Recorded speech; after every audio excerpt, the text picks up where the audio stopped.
Chapter 121. Danger, danger, danger. Oh no, oh no, oh no. Ron shrank back into his chair, his eyes as wide as a house elf's, his face twisting with panic. He stared at the red envelope, stunned, and instinctively recoiled as it began to smoke. Harry screamed, "It's a howler!" A howler! Neville froze, a cold shiver running down his spine. He'd had unpleasant experience with one before. Jerry and Hermione, sitting beside him, had no idea. "What's a howler?" they whispered. "Open it. Quickly. It's too late."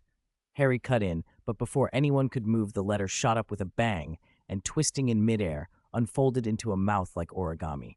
It was a clever blend of transfiguration and enchantment. Ted couldn't help admiring the technique. The howler then bellowed at the top of its voice. "Ron Weasley, stealing a car and flying to school. I'm losing my mind over here." The entire Great Hall fell silent. Cutlery paused midair, heads snapped toward the floating mouth. "Your father is under investigation by the Ministry of Magic, and it's all because of you. If you don't behave, we'll bring you home." Ron, now ducked under the table, was reduced to a tuft of red hair. Jerry and Ted could see tears in his eyes. But the howler wasn't finished. "Oh, and Ginny, darling, congratulations on being sorted into Gryffindor. Your father and I are so proud of you." With that, it burst into flames, turned to ash, and the remnants fell onto Ron's head. Ginny, sitting at the Gryffindor table with her new classmates, hadn't expected to be called out. Her cheeks flamed scarlet, and she almost shrank into her robes. After a stunned silence, the Great Hall erupted into murmurs. Slytherin burst into raucous laughter, some of them even imitating the howler's words.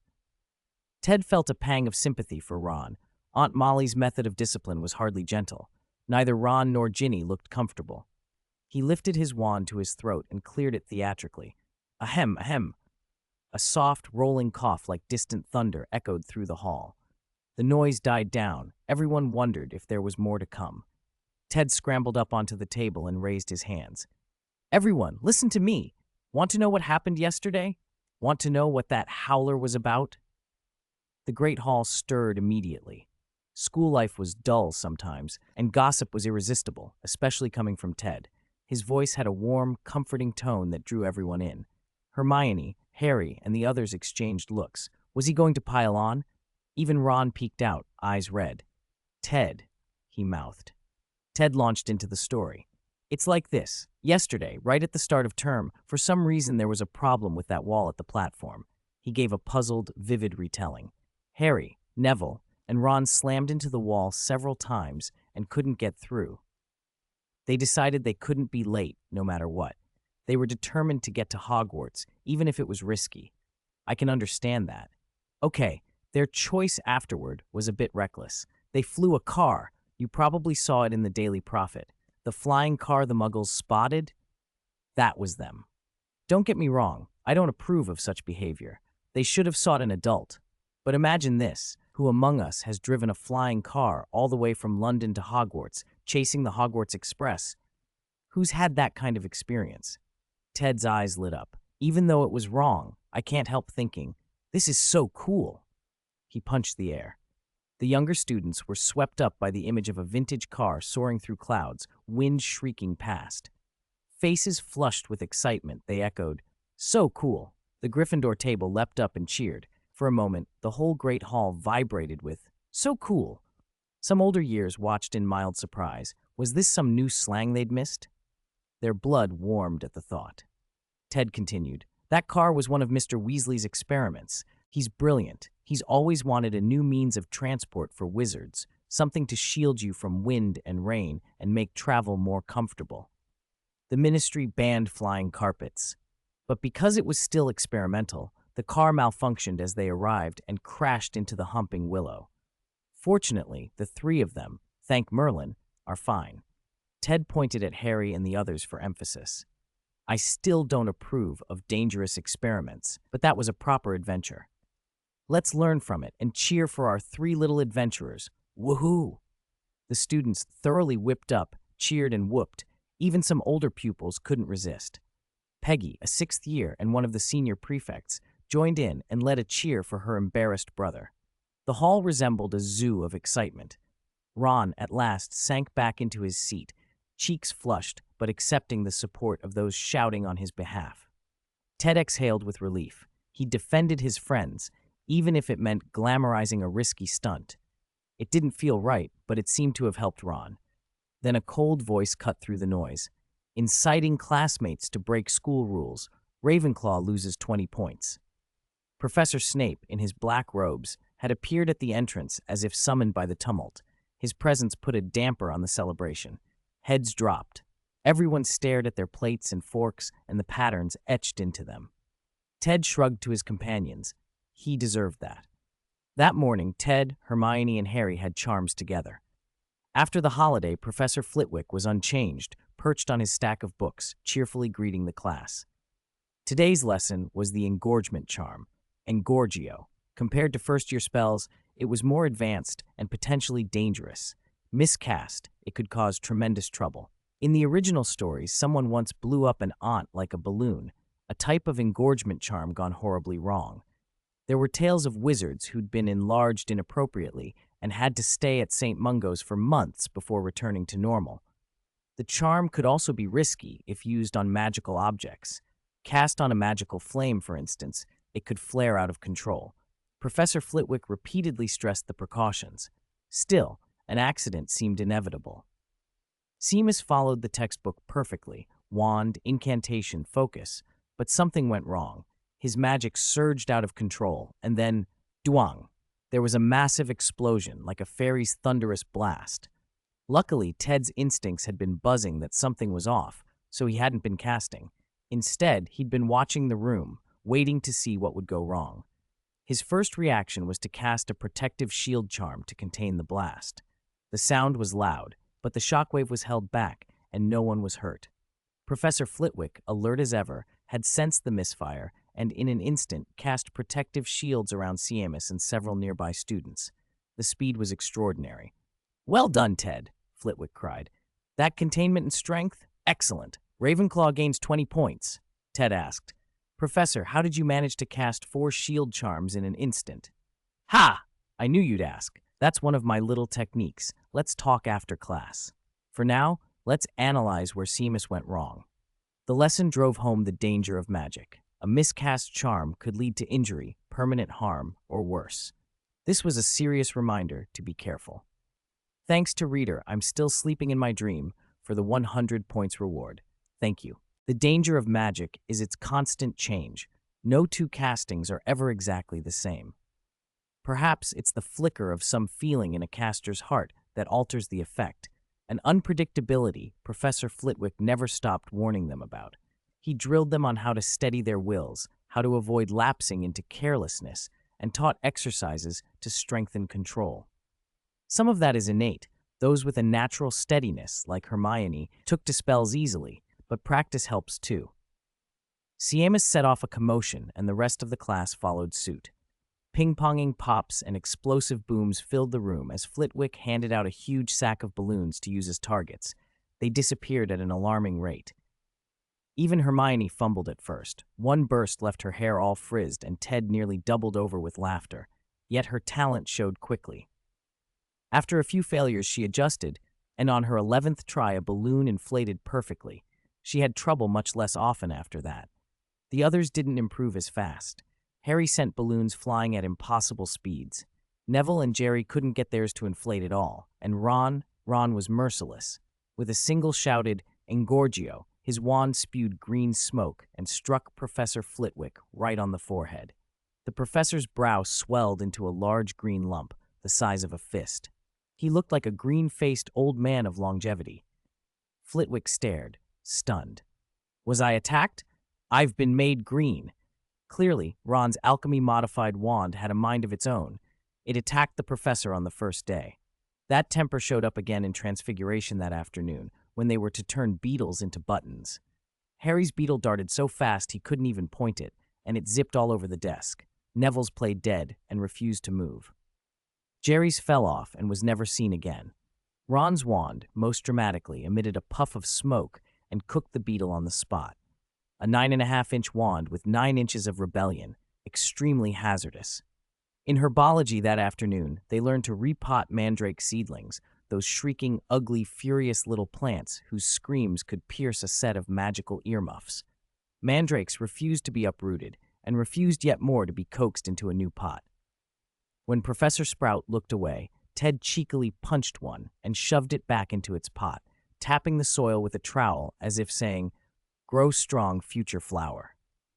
Because Harry and two others had driven to school and collided with school property, all three faced detention. Neville was called in by Lockhart and given the task of replying to the professor's fan mail, a monstrous stack of letters every evening. Lockhart, flashy and well-marketed, was the British wizarding world's celebrity bachelor. Aunt Molly and countless others adored him. Neville spent 2 hours a night answering fan letters until he felt sick.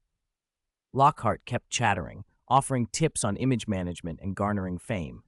Neville, miserable, muttered that he'd rather be in Snape's dungeon gutting frogs than back in Lockhart's office.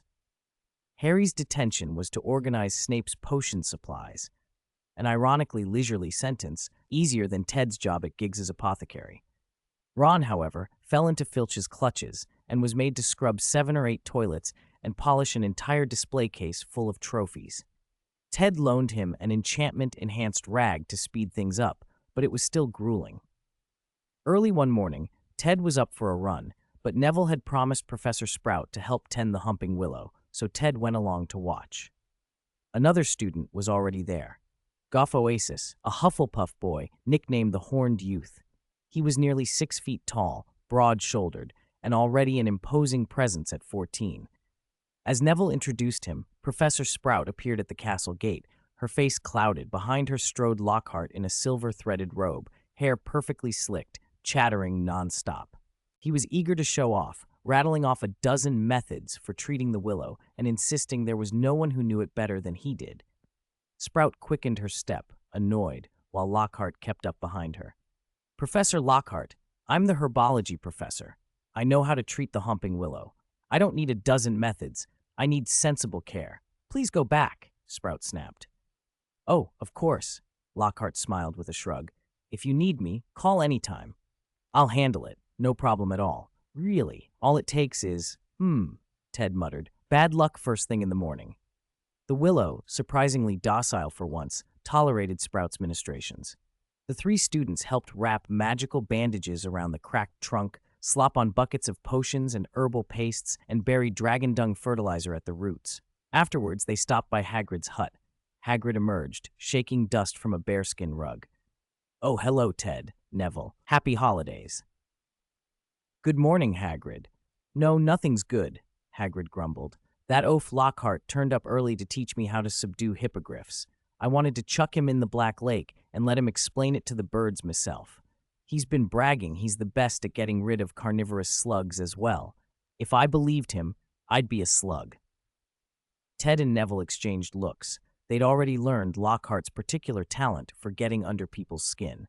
Hagrid told them stories from school.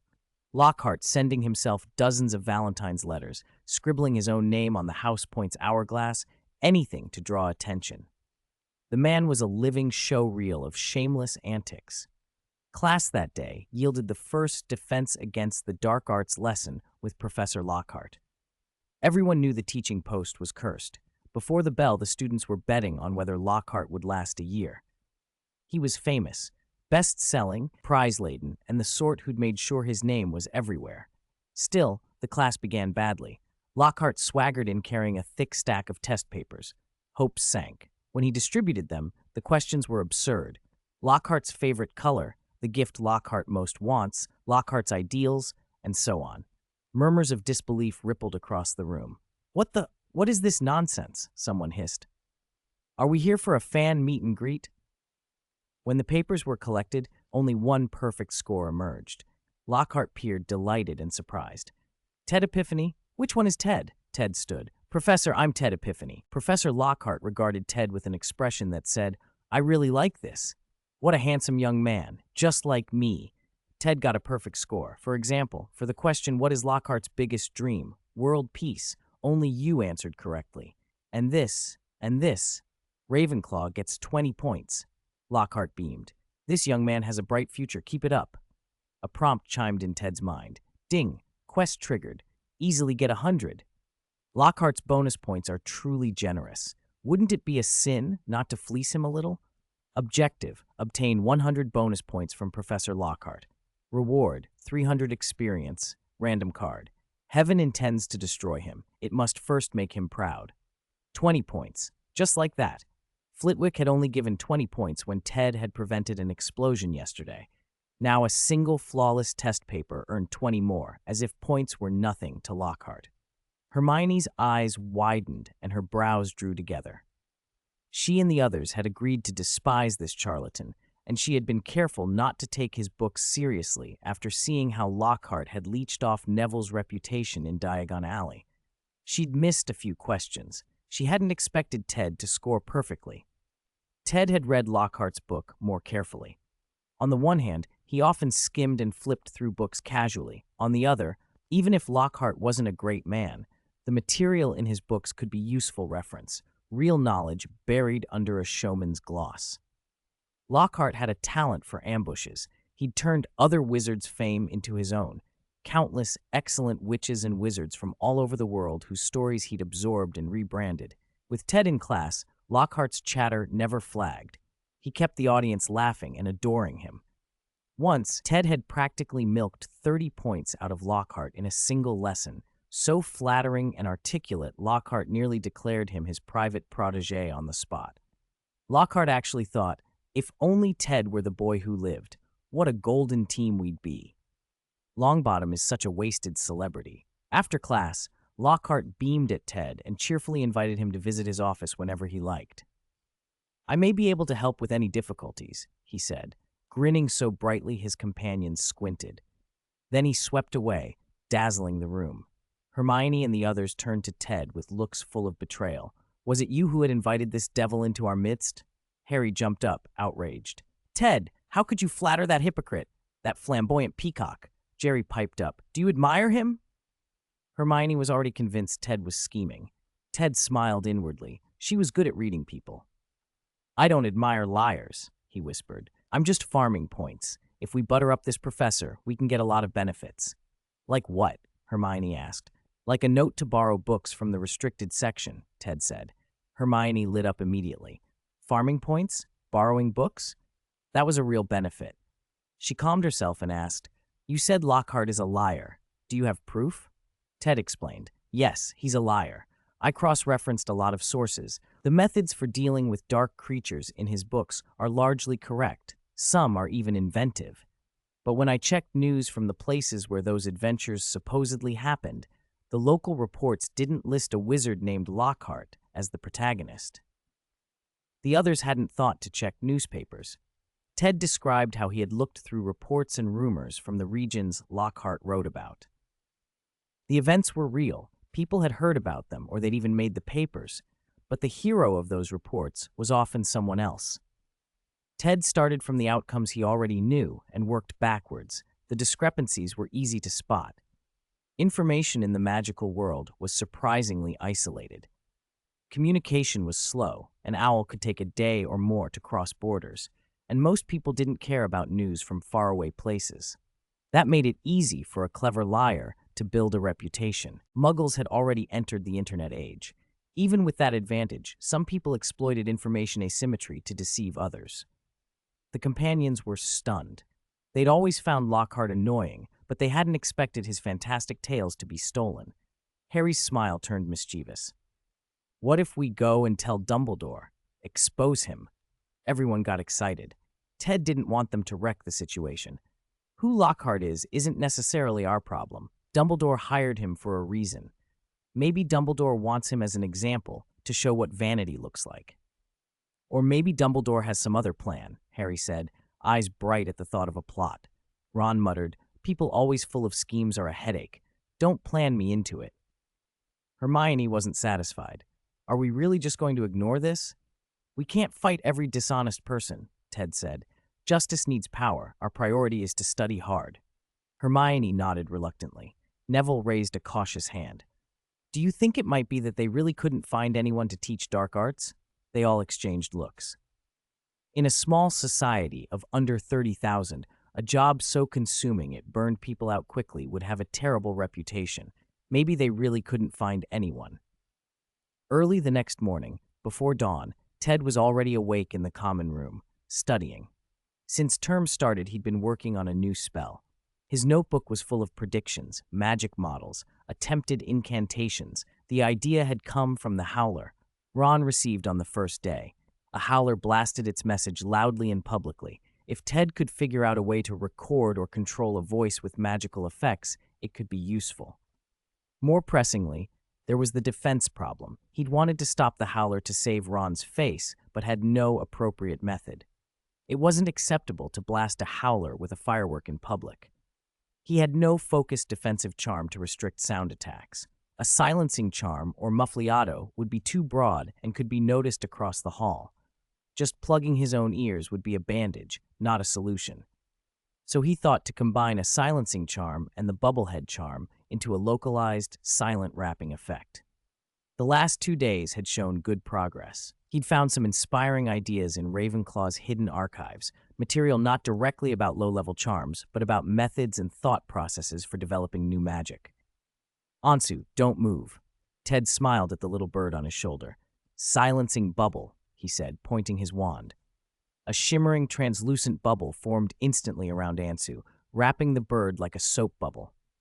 Ansu flapped in surprise and tried to fly off, but the bubble held. Ansu opened its beak. Nothing came out. Ted grinned. Ha! It worked! Ansu thought, you think you can trap me with just this? Watch my cobra move. With a sharp turn and a burst of speed, Ansu slipped the bubble's confinement, pierced it, and shook free. Caw, caw, caw, dummy, dummy, it mocked, then flew out the window. Good boy, Ted said, packing his things. The sun was rising. It was time for a run. At that moment, the system chimed. Ding! Spell skill upgraded. Spell level 4. With the wand's bonus factored in, his effective spell level reached 5. Just enough to begin studying the Ravenclaw materials, though only the most superficial parts. Chapter 124, Professor Lockhart's Spectacular Performance. The sun was just peeking over the eastern horizon when Ted was already jogging around the Black Lake. Neville trailed after him. The other first years were less dedicated. Many skipped days, but Neville came out every morning, rain or shine, to run with Ted. He'd always carried an inferiority complex, awkward, clumsy, useless. But as Ted liked to say, hard work could turn the clumsiest person into someone who could achieve things. Training with capable people might not let him overtake them, but he could still learn and improve. That determination made him more resolute than most. After almost a lap, the two slowed to do stretches by the water. Ted idly picked up a pebble and amused himself with it. A little magic wrapped the stone. It hovered and spun in his hand, a faint glow seeping through it. Neville copied him, picking up a pebble and turning it over in his palm, puzzled. Not far from the castle, there was a small pile of discarded stones, about 17 or 18 by then. Finally unable to hold his curiosity in, Neville asked, Ted, is there some reason we pick up stones and throw them here every day? It had almost been a week before Neville asked. Ted laughed. I'm running an experiment. An experiment? Yeah. Have you heard of ritual magic? Neville nodded. Gran said it's a kind of special magic ordinary wizards can't perform. Ted smiled. Aren't we already doing it? What? Casting ritual magic? Where? I don't know. Neville was bewildered. Ted explained. I found an old storybook over the holidays, 500 years old. The tale itself is 1,000 years old, even older than Hogwarts history. It described a group of wizards trying to build a Tower of Babel. A Tower of Babel? Ted laughed at Neville's stunned look. Don't worry, I'm not that ambitious. Every day we pick up stones, infuse them with a little magic, hold a firm belief, and toss them here. Over time, a little rock formation should grow. Maybe some small effect will appear once it's big enough. I'm just guessing, hence, experiment. They walked back toward the castle, still talking, and used Accio to get themselves presentable before heading to the Great Hall. Harry and the others were already there, rubbing sleep from their eyes. Later that morning, Ted, Hermione, and Hufflepuff had transfiguration together, still practicing turning beetles into buttons. Ted's transfiguration was starting to show progress. The beetle would become a button, though sometimes with extra legs and imperfect control. Hermione was improving fast too. Her buttons sometimes still retained a beetle's head or legs. Purely on transfiguration, Hermione's raw talent might well surpass Ted's. Last year, Ted had learned faster because an assignment had raised his transfiguration to level 1, and made him a novice. That head start helped him zip past Hermione for a while. By the end of the second semester, she had caught up. If Ted had been a study god in name only before, Hermione proved she was a genuine prodigy in learning, just less experienced than Ted, who was, after all, a transmigrator. Later, when Ted's wizard level climbed to 4, he unlocked the talent study god, Purple, which put more distance between them. Ted also had other research and projects that divided his attention, yet even so his progress still outpaced Hermione's. He achieved twice her results in a fraction of the time. Against ordinary students, the gap was even larger. Hermione had been so competitive she sulked and studied late into the night, even crying in frustration when she couldn't keep up. Ted tried to reassure her. "Hermione, if I were a bad student, would you dislike me?" She answered no, and the conversation helped her relax. This year, inspired by Ted, she awakened Study God Red and began to follow closely behind him again. Because Ted's attention was split among many things, she managed not to fall behind in coursework. In fact, in potions and transfiguration, she was steadily closing the gap. Ted was pleased. Mutual encouragement worked wonders. At lunch, the group checked their timetables. "Ha! Our first class this afternoon is together," Harry announced. Ron brightened instantly. "Which class?" "Defense Against the Dark Arts," said Jerry. Ron's smile fell. Neville's expression matched, mild dread. Quirrell had turned out to be a bad egg last year, but even before that, Neville had disliked him. This year's professor was worse in a different way. Professor Gilderoy Lockhart showed a particular interest in Ted. Ted genuinely lavished praise on him, and that flattering attention had Lockhart positively beaming. He felt like handing Ted a dozen commendations. He'd even been trying to rope Neville into helping boost his fame, which made Neville feel like there were ants crawling on him whenever Lockhart's name came up. The others all looked to Ted. "We'll leave this peacock to you. Make sure he's entertained," they said. Ted grinned. "Just watch." When someone was that fond of showing off, and you were comfortable enough with them to laugh a little, it usually meant their vanity and their sense could both be handled. Lockhart, however, had decided to put on a show. Lockhart intended to have the students study carefully from his best-selling books, but after Ted's effusive praise, he'd been carried away by his own self-importance.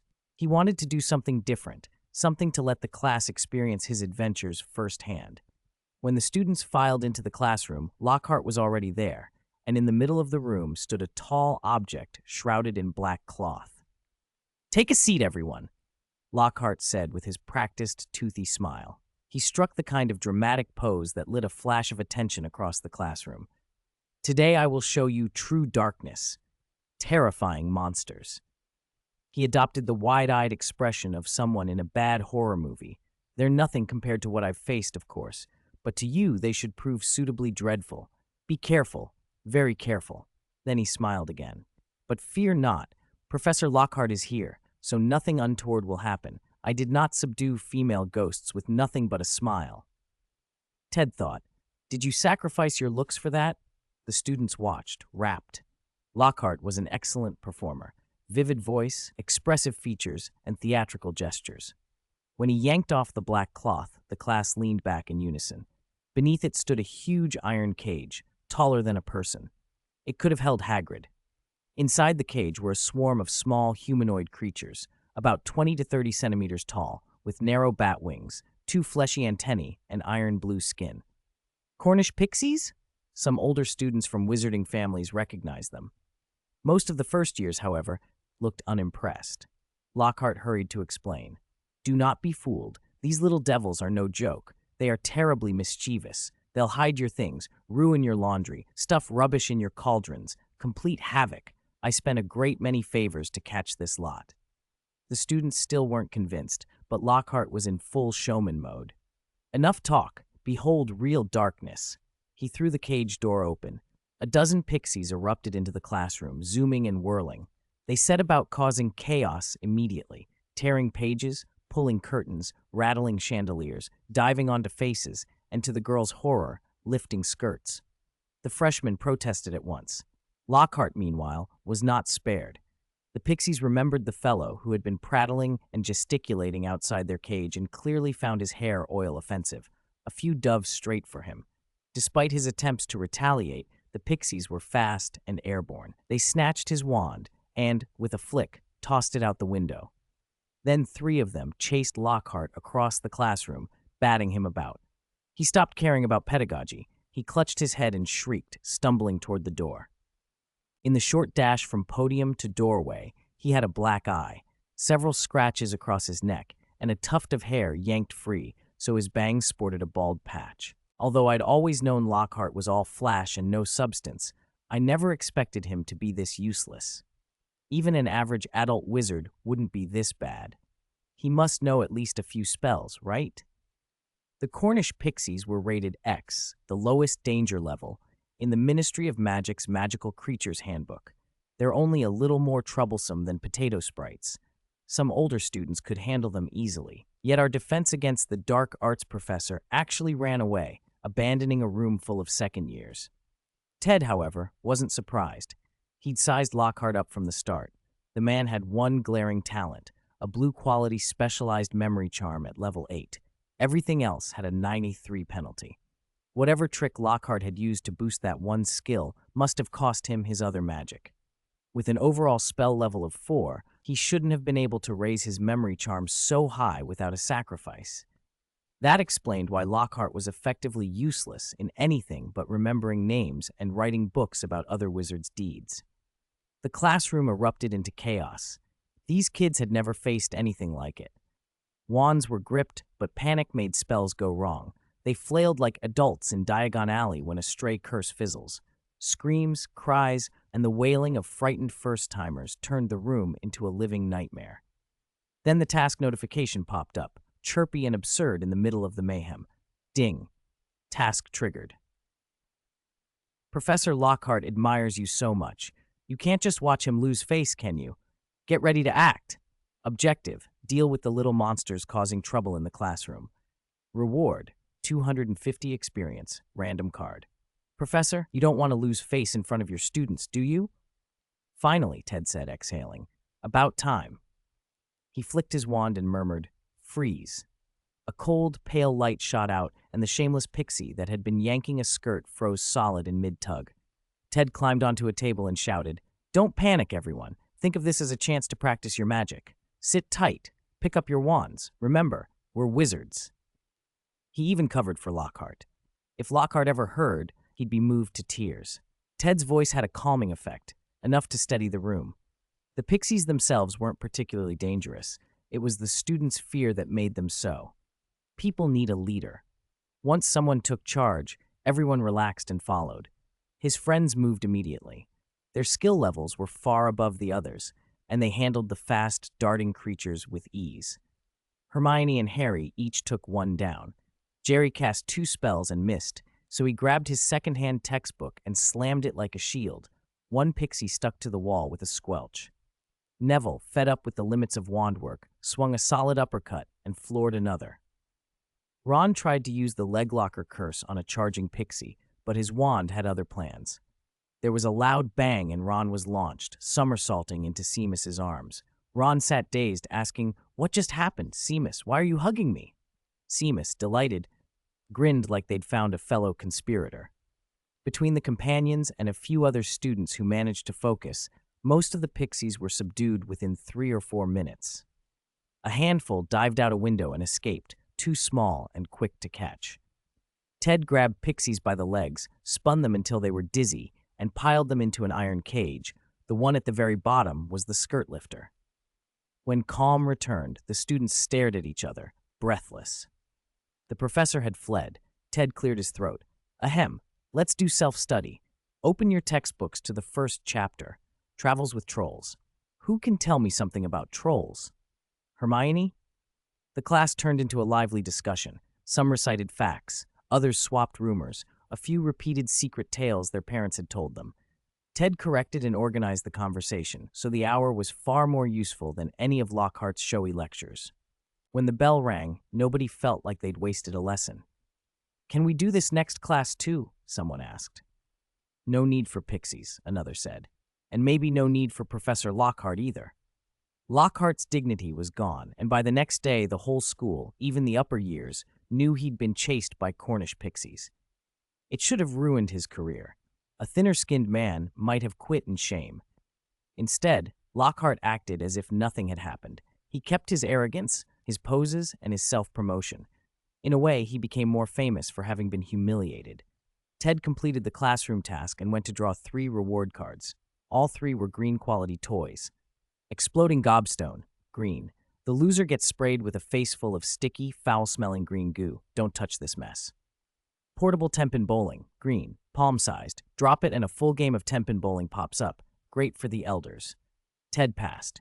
Boomerang fang frisbee, green. Item card. Summon an auto-targeting boomerang flying fang frisbee that attacks enemies or patrols. Duration, 30 minutes. Cooldown, 6 hours. The disc looked like a human head-sized ring of fangs and thorns, grimly efficient. Ted picked it. Afterward, Lockhart doubled down on spectacle. He stopped teaching practical defense and instead had the class perform scenes from his books. If Lockhart loved anything, it was being the center of a staged reenactment. For the students forced into those roles, the lessons stuck, if only because they had to memorize lines and actions. Ted, who could act and transfigured a lot of props, did well and even earned house points. Neville suffered. Shy and terrified of attention, he was constantly dragged onto the stage. "How can you enjoy this?" Neville once asked Ted, miserable. Ted smiled and didn't answer directly.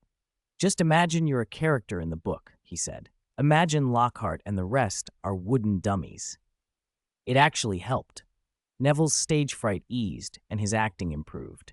2 defense against the dark arts classes a week meant 50 points for Gryffindor, more than 2 Snapes could take away. Lockhart's performances paid out in house points as much as they paid for his ego. This week, it was time for Gryffindor and Slytherin to take flying class together. The next session would pair Ravenclaw with Hufflepuff. Whenever houses shared outdoor classes, sparks flew. Rival shouts and insults were traded like dueling spells. Today, the tension was already high when Hermione, in her muggle tracksuit, she had gotten there early to wait for Ted, drew the Slytherin's attention. As a muggle born at the top of her year, she infuriated certain pure-blood pupils who couldn't stand seeing her outperform them. Malfoy, always ready to speak for Slytherin, stepped up. With a sneer and a loud voice, he spat, "Mudblood!" The word landed like a curse. Gryffindor's kids weren't defending Hermione out of charity so much as reflexive loathing of Slytherin. Shoves replaced words, and Harry yelled, "Hit him! Hit him!" Like a battle horn, the 2 houses erupted. Students tumbled and rolled across the grass in a sudden, furious brawl. Chapter 126, Snape's Weakness. Neville went red with fury when someone insulted Hermione. "Apologize! Apologize now!" he roared and charged forward, fists flying. He immediately traded blows with Goyle and Crabbe. Jerry, meanwhile, had already immobilized a Slytherin with a leg-locker spell and ambushed another who was about to cast with Densaja. His victim's front teeth shot out 5 centimeters in one instant, and his mouth couldn't close. Ron was furious, too. Without thinking, he drew his wand and fired. A pale green jet of magic blasted Malfoy backward 5 or 6 meters. By then, the other Ravenclaws and Hufflepuffs in class had come running, watching the inter-house scuffle. Ted arrived late, the crowd parting for him. He frowned. "What now? Fighting again? Can't you lot be more civilized?" From the ground where he'd been knocked down, Ron gasped, face white. Malfoy called Hermione a mudblood." A slimy, finger-long slug of spittle flew from his mouth. Ted's face darkened. He fixed Malfoy with an intense stare. Malfoy's cheek was already bruised where Harry had struck him, and he'd slunk back into the crowd. "Malfoy," Ted said coldly, "you'll pay for that. Shut up." A pinkish sigil flashed from Ted's wand. "Shut up." It wasn't one of the old textbook spells. Ted had been experimenting with psionic energy and a kind of personal transfiguration. He'd toyed with changing his hair and other small things. Transfiguring oneself was risky, and psionic transfiguration even more so. He joked to himself about accidentally shrinking something private and ending up painless castrated. Still, inspired by Snape's early experimental work on jinxes, he'd developed a similar effect, a shut-up spell that could literally seal a mouth. Malfoy's hand flew to his face. He tried to shout, but no sound came. He touched beneath his nose, his philtrum, his chin, and there was nothing where his mouth should be. The 2 lips were fused flat. He could only make muffled, nasal little whines. Panic stampeded across his features as he grabbed at Pansy, pointing helplessly at the flat place where his mouth used to be. Pansy turned and saw a boy with no mouth. She screamed, high, keening, dolphin-like. The nearby students felt their ears sting. The scream was almost a sonic assault. The Slytherin group scattered in alarm, creating a wide circle around Malfoy while everyone stared. The fight stopped dead. Professor Snape arrived before anyone else. The old bat moved up the pitch like a dark cloud sliding over the sun, robes hardly stirring. What is the meaning of this? His voice, low and angry, quieted everybody instantly. The Slytherins clustered to his side, trembling and pointing at Malfoy, who was now more terrified than he'd ever been. Snape's expression barely changed, but his voice was sharper. Who did this? Ted stepped forward and raised his hand. It was me, Professor. I cast the spell. Snape's eyes went hard. He pointed his wand at Malfoy. Finite incantum. The effect didn't lift. Wand-breaking charm. He snapped, a heavier counter-curse. Still nothing. This was not a simple jinx. It was something Ted had developed along psionic lines. If you didn't know the mechanism, ordinary counterspells might be useless. What are you waiting for? Don't tell me you invented something without a counter-curse, Snape ground out. Ted's lips twitched. The spell isn't fully developed, sir. There isn't a standard counterspell yet. Seeing Snape's face darken, he hurried on. Faster now. But the effect wears off within 3 hours. His mouth will grow back. Consider it a punishment for needlessly cursing a classmate. There was, in fact, a counter. Ted had not been reckless. He could undo it with a simple, speak up. He hadn't said so. He wanted Malfoy to learn a lesson. Snape let out a long, weary breath. Attacking a fellow student with an undeveloped charm, he said with scorn, is the sort of foolhardy thing an overexcited pupil does. He pronounced penalties like a judge. Gryffindor, 40 points. Ravenclaw, 20 points. Before the murmuring students could react, Ted added, Professor, Malfoy called Hermione a mudblood. The name seemed to hit Snape like a physical blow. His face emptied of color. The muscles around his mouth twitched as if restraining a spasm. The other students instinctively took a step back. Snape was visibly seething. After a few seconds, he forced the words out through gritted teeth. 50 points from Slytherin. Then, with real venom, you two, detention, 2 weeks, Forbidden Forest, now. Snape's wand hand snapped. He pivoted and strode off toward the castle, black robes whipping like thunderclouds. For a long moment, the air on the pitch felt heavier. None of the students dared move. When it was over, the tally was clear. 3 houses had lost points, while Hufflepuff, which had simply watched, came out the winner. Harry, who had already bruised Malfoy earlier, was praised by Gryffindor for his part and cemented his reputation as the house's brawler. Neville had taken a few hits, but was not badly hurt. Ted's poultice made from Dittany and bruised grass had already been applied. Jerry had managed a few good ambushes and walked away unhurt. Ted would be spending 2 weeks on detention in the Forbidden Forest. Professor Snape disappeared from sight for several days afterward. And as for Ron, he was the unlucky one. Ron's wand, at the critical moment, backfired on its second owner. From then on, it earned the nickname the Rebellious Wand. You never knew what spell it would cast or when it would turn on you. The little curse Ron had tried came from a book in the Weasley family collection. The Weasleys may have been poor, but their house held a surprising number of useful and unusual books.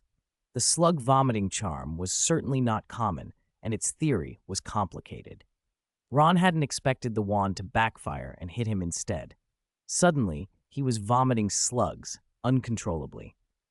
Ron actually had a knack with the dark arts. His spell's effect was normally twice that of the average witch or wizard, and with the wand's misfire, it became 3 times stronger. In an instant, he was a slug-vomiting machine. Ted tried every remedy he could think of, and even consulted Professor Flitwick, but this wasn't an ordinary curse. It was a misfired spell. Ted considered himself fortunate it hadn't turned Ron into something worse. There was nothing else for it but to find Ron a wooden bucket to cling to and vomit into. Normal counter charms were useless. The only practical choice was to accelerate the spell's course. The number of slugs he had to vomit was fixed, and since they couldn't be reduced, the aim was to get it over with quickly. Better a short, sharp agony than days of misery. If Ron vomited only one slug every few minutes for days, it would be lethal to his nerves. Ted worried what the experience would do to Ron emotionally, especially since Malfoy had already begun inventing jokes about him and spreading them around. Ted tried to cheer him up. "Look on the bright side," he said. "Sai Wang lost his horse. Who can tell it isn't a blessing? Untreated slugs in Diagon Alley go for a galleon a bucket. Treated ones fetch 3. You've stumbled on a little fortune." Ron, pale and miserable, gaped at him. "Bloody hell. You promised you'd help me make money over the holidays, and you actually kept your word. Ah!" 3.5 hours later, Ron held his first pot of gold, 6 galleons and 12 sickles clinking in his hand. He could hardly believe it. At 12 years old, he'd earned a day's wages that many adults would be proud to see. For a moment, the slimy feeling in his mouth vanished. All he felt was joy. He told everyone, with mock solemnity, "Don't be like me. Don't sit hugging a bucket while people talk about you for the rest of your life." Even so, the whole episode shook him. A misfired wand was no joke. Plenty of famous wizards had died that way. That wand could not be trusted. His friends urged him to get a new one. Some even offered to chip in. That only bruised Ron's pride more. Children from less well-off families are especially sensitive about such things, and accepting help can sting. Ted pulled him aside. "You can't learn anything if you stop using your wand all year," he said. "This won't do." Ron tried to laugh it off. "How am I supposed to tell Mum? Mum, my wand's playing up because a flying car crashed into the Whomping Willow. Can I have a new one?" His eyes reddened. From the flying car and the howler to a nearly unmanageable wand, it had been a week of humiliations. Sirius had been worried about Harry first, and then, oddly enough, praised Ron for acting like the old days. Neville had been scolded by his grandmother in private.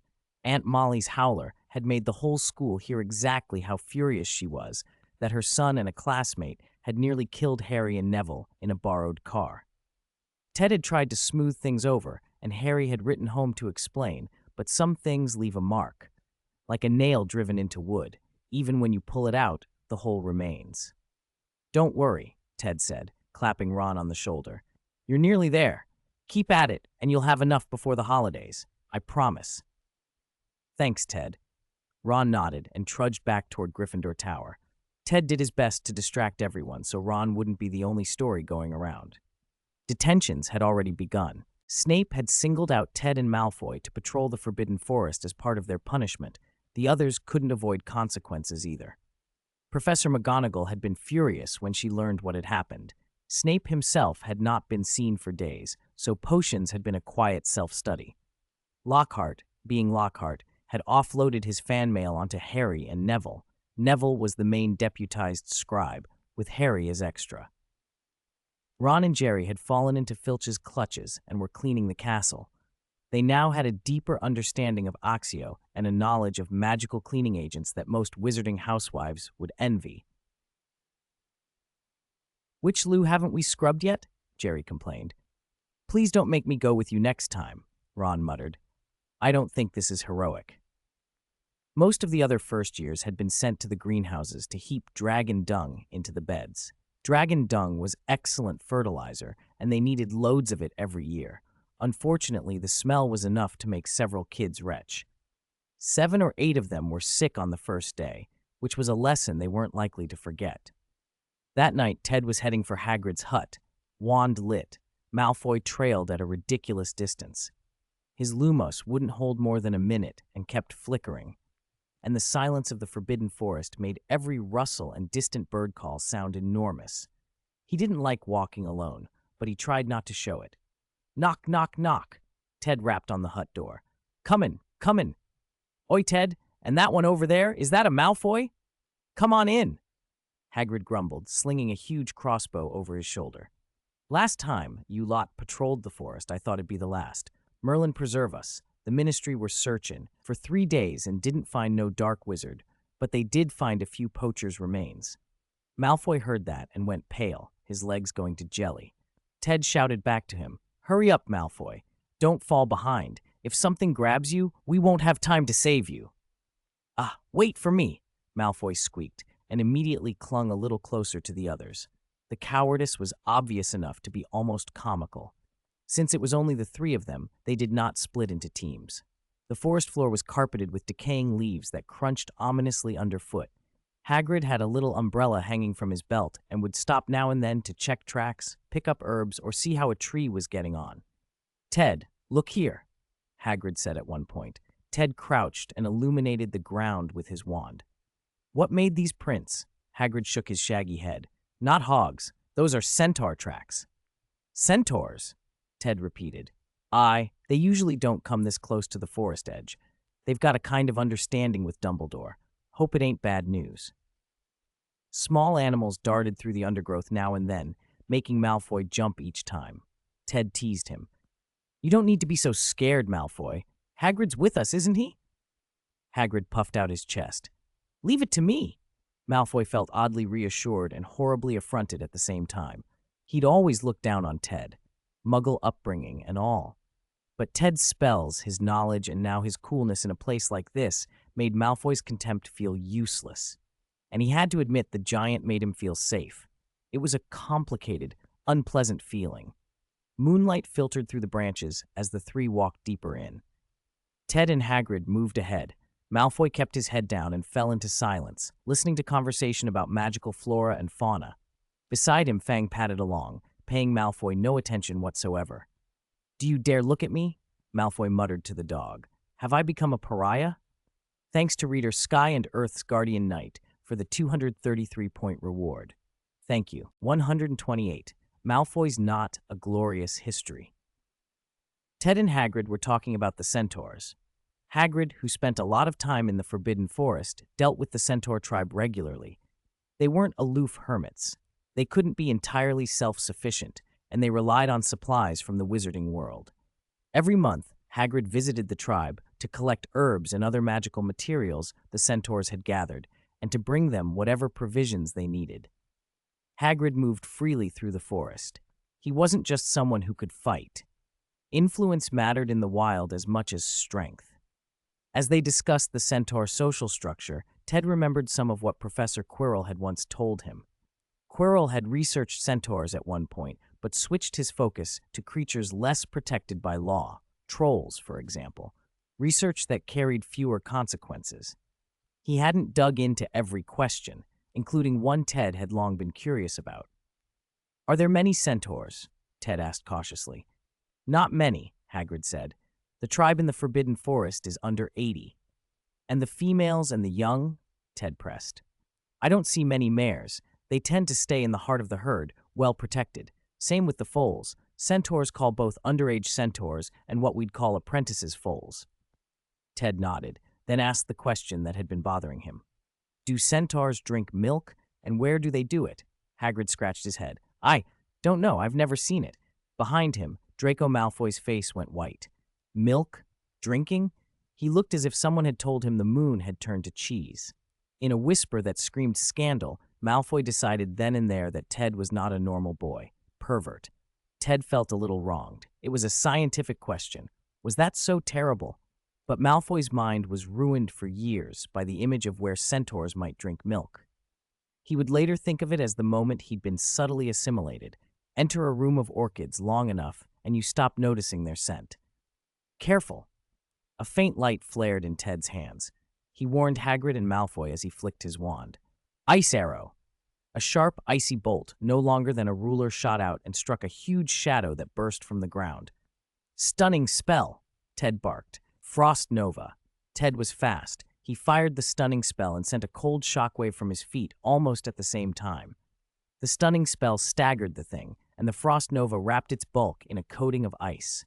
A muffled, gurgling croak escaped it as slush and frost covered half its body.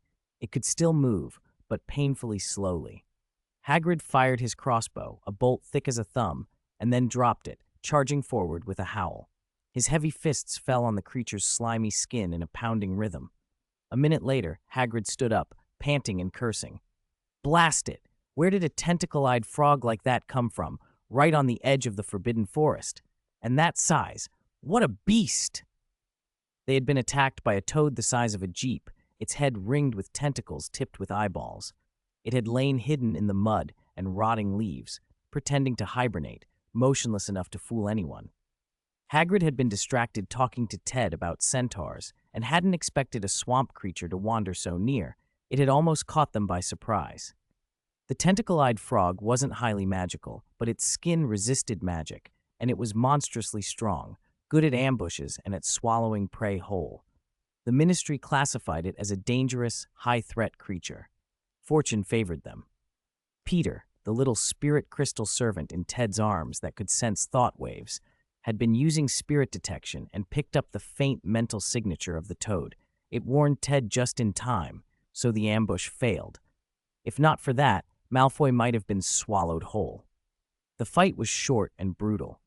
Hagrid would have struggled more without Ted's assistance. Without swinging his wand freely in front of company, Hagrid couldn't have managed the spells.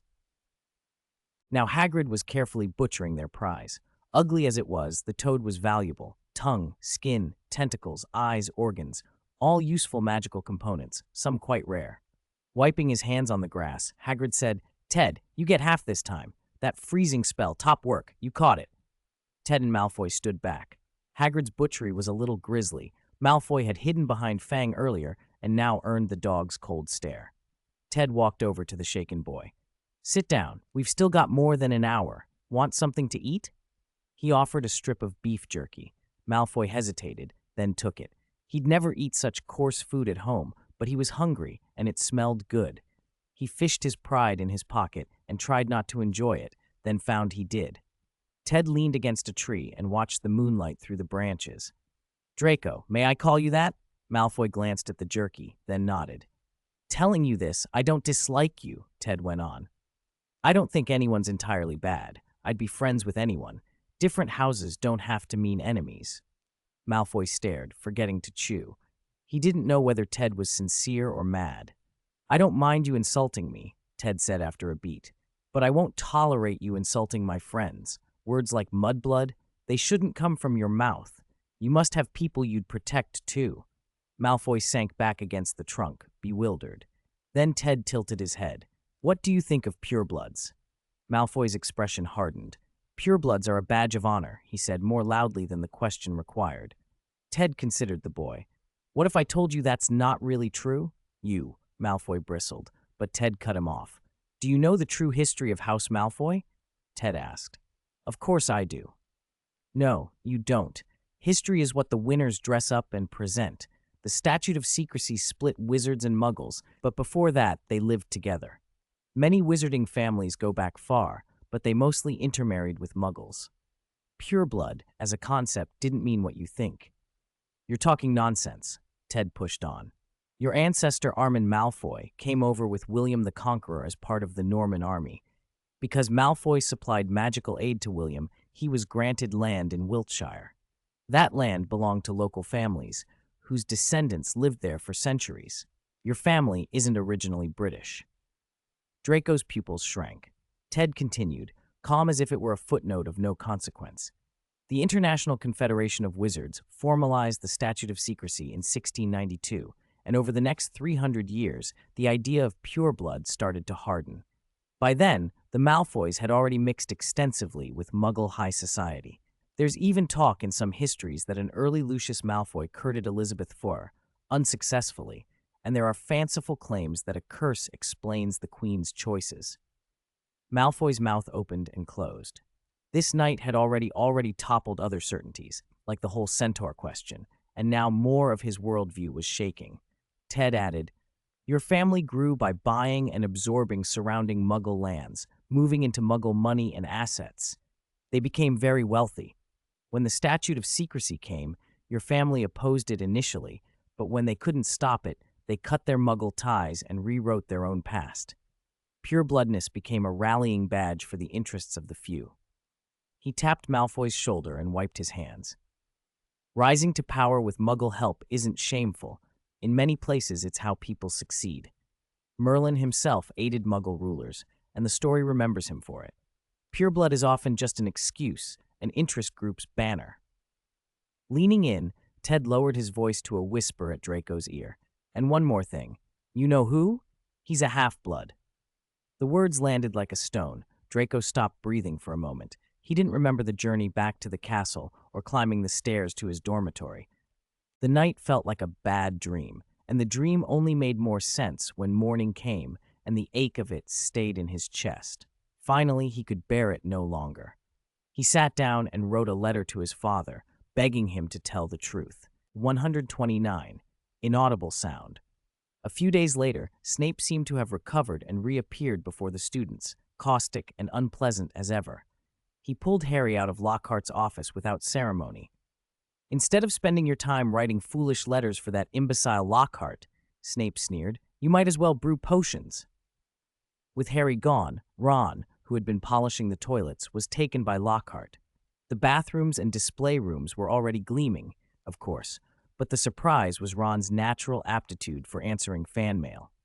Neville was practically tearing his hair out trying to compose replies, while Ron was in his element. Words poured from him as though dammed-up inspiration had burst free. Praise and flattery gushed like a flood. When Ted heard, he could only sigh. With that skill, he won't have much trouble finding a girlfriend someday. At breakfast, the whole group sat together as usual. Neville toyed with his fork, clearly nervous.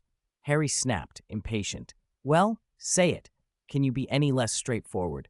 If you don't stop stalling, I'll twist your head off," Harry added. Jerry urged, "Come on, out with it. What's there to be embarrassed about?" Hermione looked between Neville and Jerry. "What? Did you two get into trouble again?" "No," Jerry protested, waving his hands. Neville finally blurted, "I think I heard some awful noises." Harry bristled. "Someone talking behind our backs. Must be Malfoy. Let's give him a good thrashing." Ted and the others shot Harry annoyed looks. She was forever wanting to hit Malfoy. Neville's face darkened. You know, hearing strange sounds in the wizarding world isn't a good sign. Wizards were notoriously superstitious. That didn't surprise anyone. Ted, however, had no idea what premonition Neville had had. It couldn't possibly be a giant black dog, could it? At least it wasn't Cthulhu offering candy in a dream. "What kind of sound was it?" Hermione asked. Neville glanced around, then lowered his voice. "The night I was returning from Professor Lockhart's office." At the mention of Lockhart, Harry rolled his eyes.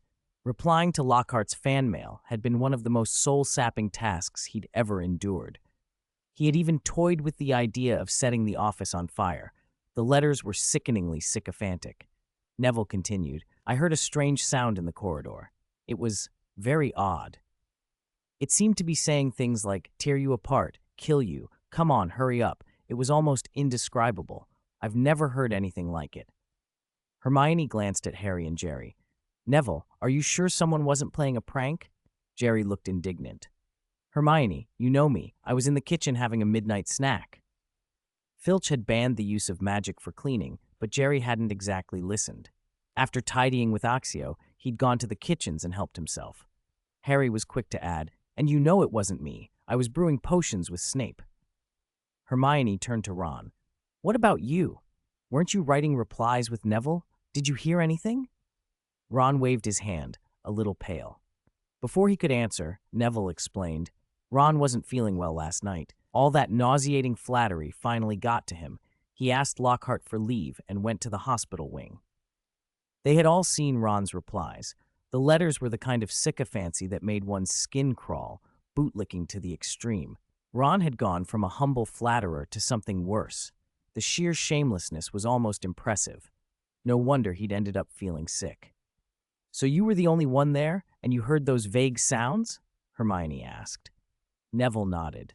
"Don't scare yourself. Maybe it was some young wizards out late, or Peeves. There are too many things in this castle that can talk. It's not surprising." Hermione tried to reassure him. In a castle full of ghosts, strange things happen. Then she asked about Ron's symptoms. Ron rubbed his temples. "Headache, nausea. I took a dreamless sleep potion last night. Feels a bit better. I don't want to see a quill and parchment for a while." Harry clapped him on the shoulder. "I'll do your homework. Consider it my debt to you." Ted didn't say much, but he glanced toward two girls nearby, Ginny and Luna. Though not in the same house, they were in the same year and had become close. Luna's eccentricities had made her few friends, and even her roommates kept their distance. Ginny, who should have had plenty of friends, had been quiet and unwell ever since term started. "Ron, Ginny hasn't been feeling great these past few days," Ted pointed out. Ron walked over and asked softly, Ginny, are you all right? Ginny gave a tired shake of her head. She looked flushed and feverish. Luna, nearby, said brightly, Don't worry, I'm telling her a very cold joke to cool her down. You have a fever? Ron exclaimed. Did you go to Madame Pomfrey? Ginny rolled her eyes. I'm fine. She then pulled Luna away. Later that day, they had herbology. The class was still working with mandrakes, the infamous plants of folklore. Professor Sprout explained that the mandrakes had grown and were more dangerous now. Next class, they would be repotting them. Because the plants developed so quickly, repotting had become risky, and the homework was unusually long, an 8-page essay on mandrake lore and precautions. Jerry and Neville both groaned as they realized how much work that would be. When the second herbology class began, Ted and the others joined Hufflepuff. Each student was given a pair of soundproof earmuffs. Professor Sprout reminded them sternly, As you all know, a mandrake's cry can be fatal. Ours are still young, but their scream is strong enough to put you in the hospital wing for hours. Wear your earmuffs properly and only remove them when I signal. She had to say it. In the previous class, a Gryffindor student, Dean, had been foolish enough to test the cry. Young mandrakes, he'd thought, couldn't kill, so he tried. He'd ended up in the hospital wing and hadn't woken up by the time of the next lesson. Even after waking, he would likely feel dizzy for days. Gryffindors were a hardy lot. Those who weren't didn't often make it to graduation. Ted's earmuffs were blue, Hermione's were red. At Professor Sprout's signal, Ted grasped the pot and pulled. A root came free, a malformed, gnarled shape with vaguely human features, ugly and deformed. It had grown larger and more distinct, and it thrashed violently. Hermione fought to hold her steady. The mandrake's gnarled limbs writhed like those of a screaming baby made of root and soil. It tried to wrap itself around Ted's hand, flinging earth and tendrils. Even though his ears were muffled, Ted felt a faint force shake his mind, a prickling intrusion, like a brush against the back of his thoughts. This was a mental attack. It never occurred to me that the mandrake's cries were actually an attack on spirit and mind. If that was the case, Ted felt confident he could withstand it. After all, he was a mind mage. Seeing Hermione already stuffing mandrakes into a larger pot, he moved to help. This particular mandrake, however, was extremely uncooperative. It had hated being pulled out. It hated being shoved back in even more. Its roots dug into the sides of the flower pot, and it began to fight him. It even knocked the small pot from earlier to the floor, shattering it. You're getting cocky, huh? You're dead, Ted snapped, losing his temper. He hammered it twice with his fists, then shoved the dazed mandrake into the larger pot and covered it with a thick layer of compost. Professor Sprout ended the practice promptly, told the students to remove their earmuffs, and hurried over to Ted with concern in her voice. Child, are you all right? Your mandrake seems a bit precocious. Ted noticed his mandrake's root was slightly larger than Hermione's, but that wasn't a problem. Professor Sprout was relieved to see he hadn't been affected by the cries. Hermione, taking advantage of the attention, asked anxiously, Ted, are you really all right? I thought I heard a faint cry even from over here. I'm fine, Ted assured her. I just punched it twice and it stopped crying. If I weren't worried about it being school property, I'd have buried it in a dragon dung heap. At that, Hermione made a disgusted face and waved her hand as if to clear the memory of the smell away. Ted's curiosity about mandrakes grew. The idea that they could launch a mental attack intrigued him. This was right up his alley, and he picked up something else in passing. Ding, hidden quest. Beat it if it doesn't listen. Completed. Punish the disobedient mandrake. Reward 120 experience points. Night. The Ravenclaw girls' dormitory. Hermione was on a rug on the floor, moving in strange, incredibly flexible ways that left her roommates staring.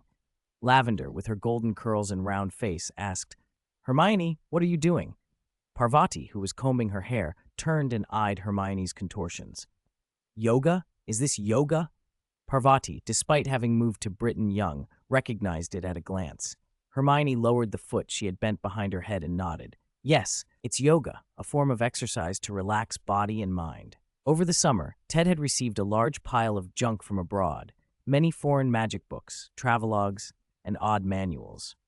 The British had a habit of looking down on foreign magical knowledge. They hadn't even finished studying their own. One of those books was entitled Yoga Hinayana. It couldn't provide huge enhancements, but it condensed consciousness, relaxed the spirit, helped body and brain rest, and improved concentration. Ted had given it to Hermione to practice. She'd already noticed the benefits. Ted mused to himself, loosening muscles, promoting circulation, enhancing flexibility, lots of benefits. At that moment, Ted cast his invisibility cloak over himself, let Ansu and Parker lead the way, and crept toward the castle basement. For almost a week, he'd been searching every night when he had the time. He was looking for Snape's student-era book, Advanced Potion Making. Ted didn't care much about most of the potion recipes the book might contain, but Sempra, the spell annotated in the margins, was worth the trouble. Last year, being new and not powerful enough, he'd played it safe. He had too many other projects. This year, he planned to move. The book's notes only said the item was in a cupboard in a potion classroom in the basement, and there were 7 or 8 such rooms down there. In the original story, the book had been discovered by Harry in his 6th year, when Slughorn was already teaching, so it wasn't clear which room it had been kept in. It might now be just a storage room. Fortunately, after many nights of searching, Ted had eliminated more than half the classrooms. "This is it. Found it," he breathed when he finally saw the dense handwritten notes in the margins and confirmed he'd found the original. He was elated, almost as thrilled as when he discovered the 9-yang divine art in the Surangama Sutra. He didn't return to the dormitory. Instead, he went to the room of requirement, the Ravenclaw chamber he used for study, and spent the night poring over Snape's school notes. The annotated advanced potion making was mainly potions, some musings, improvements, and alternative herb treatments. Snape's mother had been the last heir of the Prince family, one of the 28 sacred families, and his father was a Muggle. That's why he called himself the Half-Blood Prince. The essays were written by Snape in his 6th year and contained high-level potion knowledge and unusual recipes, plus marginalia that hinted at a very different set of interests. Ted suspected Snape had inherited some of the Prince family's legacy. In the original accounts, Sirius or Lupin mentioned Snape arriving at school already knowing more spells than many older students, likely from preschool training. Ted found Snape's research on the dark arts in the margins too, including several dark arts spells Snape had developed himself, Sectum Sempra among them.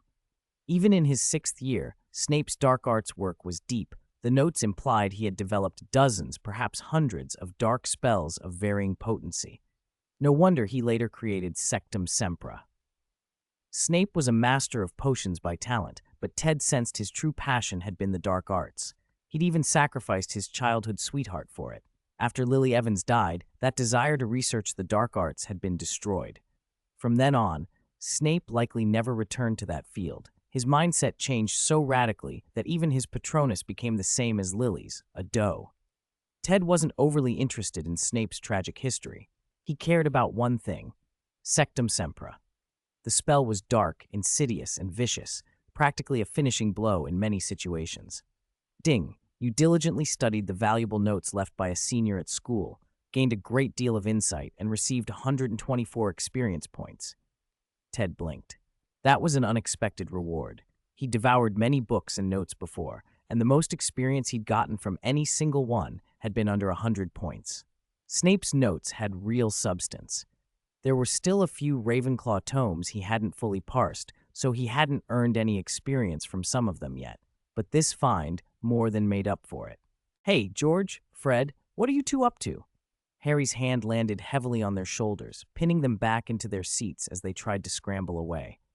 George laughed nervously. "Ah! It's Harry! Hello, little Ronnie, everyone?" Fred attempted a meaningless answer. "Beautiful weather today. Aha!" They both tried to cover the things on the table with their bodies, hoping to shove them out of sight. Harry leaned in, pressing them down. "What are you two peeking at? Let me see." It was a book, the sort of faded, handwritten notebook that looked like it had been passed around for decades. The secret dueling book? "Where did this come from?" Harry said, picking it up and flipping through it. Her eyes caught the pages. The handwriting inside listed a remarkable number of dueling spells. The magic world never had a neat classification for everything, Harry thought as she skimmed. No tidy boxes for white magic, dark arts, household charms, battle spells, modern or ancient magics. Dueling magic is just a catch-all for the spells you use in a fight, things like Expelliarmus, Stupefy, the shield charm. Sirius had filled her childhood with stories of reckless duels and dangerous teachers, and since then, she had wanted nothing more than to learn dueling magic. Finding a whole book full of it was thrilling. "Where did you get this?" Hermione asked, leaning over her shoulder. George shrugged. "We found it in a secret compartment in a hidden passage in the castle. It was left by a graduate from over 100 years ago." Fred brightened. "They say a transfer student caused chaos back then, so students learned dueling magic to protect themselves. We wouldn't have broken the magic suppression without Ted's help." Hermione's eyes sharpened at the name. "Ted?" Fred had blurted it out. It was too late to take it back. "Ted knew about this? He was involved?" Hermione pressed. Ron, sitting nearby, scowled at his brothers. "You two are closer to Ted than to me. You always forget about us. Is this something Ted told you not to tell anyone?" George patted Ron's shoulder. "Little Ronnie, he didn't mean anything nasty. He just worried you lot would get yourselves into trouble if you started practicing powerful spells too early." Ron shoved his brother's hand away and snapped. "I told you. Don't call me that. I have a name. It's Ronald." Then he stormed off. The others stared after him. "What's gotten into him?" Harry asked. Fred sighed. "My brother's grown up. He hates nicknames now." George added, more worried. "Not good. Definitely not good." Hermione steered the conversation back. "You still haven't explained what Ted did." Pressed, George and Fred told the whole story. They'd found a secret passage sealed with magic, but couldn't break it. Ted had used magic suppression to weaken the seal, then performed a ritual to channel the enchantment out of it. Only after the seal was neutralized could they retrieve the dueling notebook. Ted looked through the most valuable spells and had already learned the best of them. The rest, things like Serpensortia or Avis, weren't as important. Still, he was worried. They were young and impulsive. A child with a powerful spell is a dangerous thing, so he told the twins to keep the book hidden. Predictably, it didn't stay hidden. Hermione listened and then asked, "So he's not with you now?" The twins exchanged looks and had to admit the rest. "All right, we'll tell you. Ted's been sneaking into the Forbidden Forest at night these past few days," Fred said. "We ran into him. We agreed to cover for him," George added helplessly. Hermione's brow went tight. "What's he doing in the forest?" "He says he's testing new spells," Fred said. "What spells does he need the forest for?" Hermione demanded. "We don't know. He says he can handle himself." The twins tried to shrug it off, but Hermione wasn't convinced. That evening at dinner, Ted picked up his fork and felt everyone staring. "Why is everyone giving me that look? Did I get something on my face?" He touched his cheek, then stopped when he noticed Hermione narrowing her eyes. "What have you been doing lately?" she asked. "You haven't been around." Ted hesitated. Something in the room shifted. Neville winked at him from the side, and Ted cleared his throat twice. "Okay, I learned a new spell recently. It's dangerous, so I've been practicing in the Forbidden Forest. It's quieter there, and with too many people around, it's easier for Hagrid to notice. That's why I didn't tell anyone." Hermione rolled her eyes, ready to press harder. But when Ted admitted it so quickly, she saw there wasn't much point. He had been trying to hide it, but he wasn't lying about the danger. Ted himself had the same stubborn streak. Once he'd said it, there was no stopping anyone who wanted to go with him. That night, the six of them gathered quietly. Ted's invisibility cloak could cover a few, and Harry's cloak could hide a few more. Under the cloaks, they slipped out of a first-floor window and made for the Forbidden Forest. As they neared Hagrid's hut, one of them, Jerry, who had large round ears that twitched at the slightest sound, whispered, "Do you hear that?" It sounded strange. Neville, half excited and half nervous, breathed. "You heard it too?" Ted tried to be reassuring. "Don't worry, that's just Hagrid snoring." "Snoring?" Jerry hissed. That sounded like a beast roaring. The sound grew clearer as they approached. From over 10 meters away, it was unmistakable, a low, rumbling noise that might have been Hagrid if Hagrid were a plodding, creaking tractor.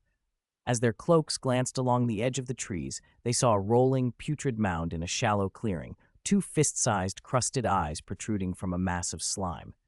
"That's a flobberworm," Ted said, voice low.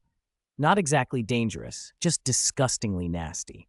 It ambushes and sprays putrid sludge. 3 or 5 Axios won't get it all off." He raised his wand. With an ice arrow, he froze the blob of rotten goo around those unblinking eyes, then followed up with a cutting curse to split it into several pieces. The putrid slime cracked and slumped. The creature stopped moving. 35 experience points gained. Ted didn't just wander into the forbidden forest for a few nights and stumble into trouble. He'd been hunting the outskirts for a while. Last year, as a punishment, the students had been sent into the forest. Neville and the others had a terrifying brush with Voldemort possessing Quirrell, an encounter that still chilled them to remember. Ted had been scared as well and kept his distance. This year was different. After he learned the effects of Sectum Sempra, he wanted practice that a wooden dummy couldn't give him. So he went out into the forest, partly to learn from the creatures in textbooks, partly to gain experience in real situations. He'd even killed a huge toad on a previous patrol. As Ted cleared the aggressive, ugly things out of their path, he led his friends deeper among the trees, quietly recounting the bits of knowledge he'd pulled from books and library stacks. The category of magical creatures was broader than most students realized. Some were true magical animals, others were entities like dementors or boggarts, creatures of magic rather than beasts of nature. After a certain celestial alignment, some zoologists created a category called aberrations to include monsters that didn't fit existing definitions, entities not born of ordinary nature or pulled from other worlds. Flobberworms, on the other hand, belonged to the mud monster family, messy, slow, and ugly, but low on the danger scale. System rating, level 1. Thanks to Eagle Wolf Wolf for 1,000 points of reward, to the late boss Xia for 500 points, to Hai Wuyai 521 for 400 points, and to Du Yu for 100 points. Thank you all. 132. Ron and the Monkey Deep in the Forbidden Forest. The group moved in a careful, excited silence. This was a lot more thrilling than sneaking out around the castle at night. "Hey Ron, don't fall behind. Be careful. There are acromantulas in the Forbidden Forest." Ted teased when he saw Ron lowering his head and looking sleepy. "What? Acromantulas?" Ron snapped awake and scrambled to the middle of the group. Harry and the others leaned forward, curious. Only Hermione seemed to know something. "I've read about acromantulas," she said. "They're giant, ferocious spider monsters, supposedly native to Borneo, living in dense jungle. They're carnivorous and venomous. Acromantulas are very intelligent. Some can even speak." "Speak? Like Ansu?" Jerry asked. Ted reached over and stroked Ansu on the shoulder. "No, Ansu's much smarter," he said. Ansu puffed out his chest like he knew it. "In the Forbidden Forest, there's supposed to be a huge acromantula colony," Ted went on. "A massive hunting ground even the centaurs avoid. They say there are loads of them." "Oh, acromantula venom's worth a fortune. A small vial can fetch 100 galleons," Hermione added. "It's hard to collect from a live acromantula, and their venom dries up quickly after they die. That's why it's so valuable." Ted watched Ron to see which would frighten him more, spiders or money. Ron went pale, but his face also had a trace of eagerness. After 2 nights of expeditions, the novelty was wearing off for everyone. It was exciting, much better than lessons. The kids had seen a dozen magical creatures, fought off 5 or 6 beasts, and gathered herbs. But they were exhausted. At their age, they needed a lot of sleep. Ted could recover quickly with a deep nap, but the others could not. Dark circles hung under their eyes, and they yawned through the day. Ted guessed they wouldn't keep this up for long. If they pushed it another 2 days, they'd have to give up the night sallies and go to bed like normal kids. Only then would they understand how precious a proper night's sleep was. "See if you're still full of spirit now," he thought. "Even the twins couldn't keep up with me forever." "Ted, why don't we head north? We haven't been that way yet," Jerry suggested. Ted looked toward the north. "Do you know the professor who teaches care of magical creatures at Hogwarts?" he asked. Harry, always cheerful, answered, "Yeah, I've heard of him and even seen him once. An old man, always smiling, with a wooden prosthetic arm and leg." "That's Professor Sylvanus Kettleburn," Ted said. He's been around longer than Dumbledore in some ways. He's only ever been a temporary professor, though. Why? Neville asked. Because he's been put on probation 62 times, Ted said. Like Hagrid, he loves dangerous creatures. That's probably why he's missing an arm and a leg. They all remembered Norbert, the baby dragon from last year, and the damage he'd caused. If Kettleburn was like Hagrid, well, if Hagrid behaved like him, there was no telling how many limbs he'd have left in the future. Kettleburn doesn't like living in the castle, Ted added. He has a cabin to the north and keeps his creatures nearby. That's why I avoid that way. Kettleburn's eccentricities were famous. He'd once enlarged an ashwinder with an engorgement charm and caused the Great Hall to catch fire. After he retired, he lived in Hogsmeade, and though he couldn't take part in the final battle because of his infirmities, he'd still managed to fling flobberworms from his attic onto passing Death Eaters. He was an odd, stubborn, but respected wizard. A few nights later, Ted discovered a patch of cooling herb, a rare plant he needed for a small research project, so he got the others to help gather it. They spread out in a dozen paces and crouched, cutting the herbs. Ron sighed softly, staring at the unimpressive handful in his hand. He'd been down in spirits lately, still short on money for a new wand. In class, he could only watch as others cast spells and pretend to wave a wand of his own. He wondered if the cooling herbs were worth anything. Without warning, a thin shadow dropped from a branch above and snatched the wand from Ron's belt. "Hey, give me back my wand," Ron shouted. Everyone turned to see Ron grappling with a small monkey hanging upside down from a branch by its tail. Its long black tail coiled around the limb as it tried to pull the wand away. The monkey was about 40 centimeters tall, with white fur and a black tail, and looked naturally mischievous, perfect for petty theft. Ted suspected it was a long-tailed thief monkey, a creature from Southeast Asia. It wasn't native to Britain. Someone must have brought it into the forest, perhaps Kettleburn. The battle escalated quickly. When the monkey couldn't yank the wand free, it slapped Ron, a light, spiteful smack, but enough to wound a 12-year-old pride. Ron's eyes went red and he slapped the monkey back. The monkey retaliated. Ron struck again. In 5 seconds, 3 slaps were exchanged and both fought furiously. The others stood frozen. Ted reacted fastest and cast a freezing charm, stopping the monkey mid-swing. Ron managed to snatch back his badly battered wand. He was furious, slapped by a monkey. "I'm leaving. This damned forest," he spat and stomped off. "Let's go back too," Ted said to the rest. "Don't come tomorrow. Get some proper rest for a while." They had no choice but to return to the castle. Ted hauled the frozen, stiff monkey along. "How dare you try to steal?" he muttered. "I think you've chosen a forfeit." Perfect. Ted thought it was a great test subject for a new little experiment. He'd been hoping for a target. The monkey had delivered itself. After that monkey incident, no one brought up night excursions without the whole group. Even if Ted invited them, nobody wanted to risk another sleep-deprived week. The exhaustion had been brutal, like someone whisking their brains. It took 4 or 5 days and plenty of vitality tonics to feel human again. Ron sulked for several days after the slap fight. Only a huge plate of chicken legs from Neville and Jerry finally made him smile. Meanwhile, Malfoy was in high spirits. He'd been chosen as a Slytherin Quidditch player and as their seeker. His father, Lucius, had donated 7 expensive Nimbus 2001s to the Slytherin team, practically guaranteeing Draco's selection. It was a clear demonstration that money could buy advantages. Ron muttered under his breath, furious.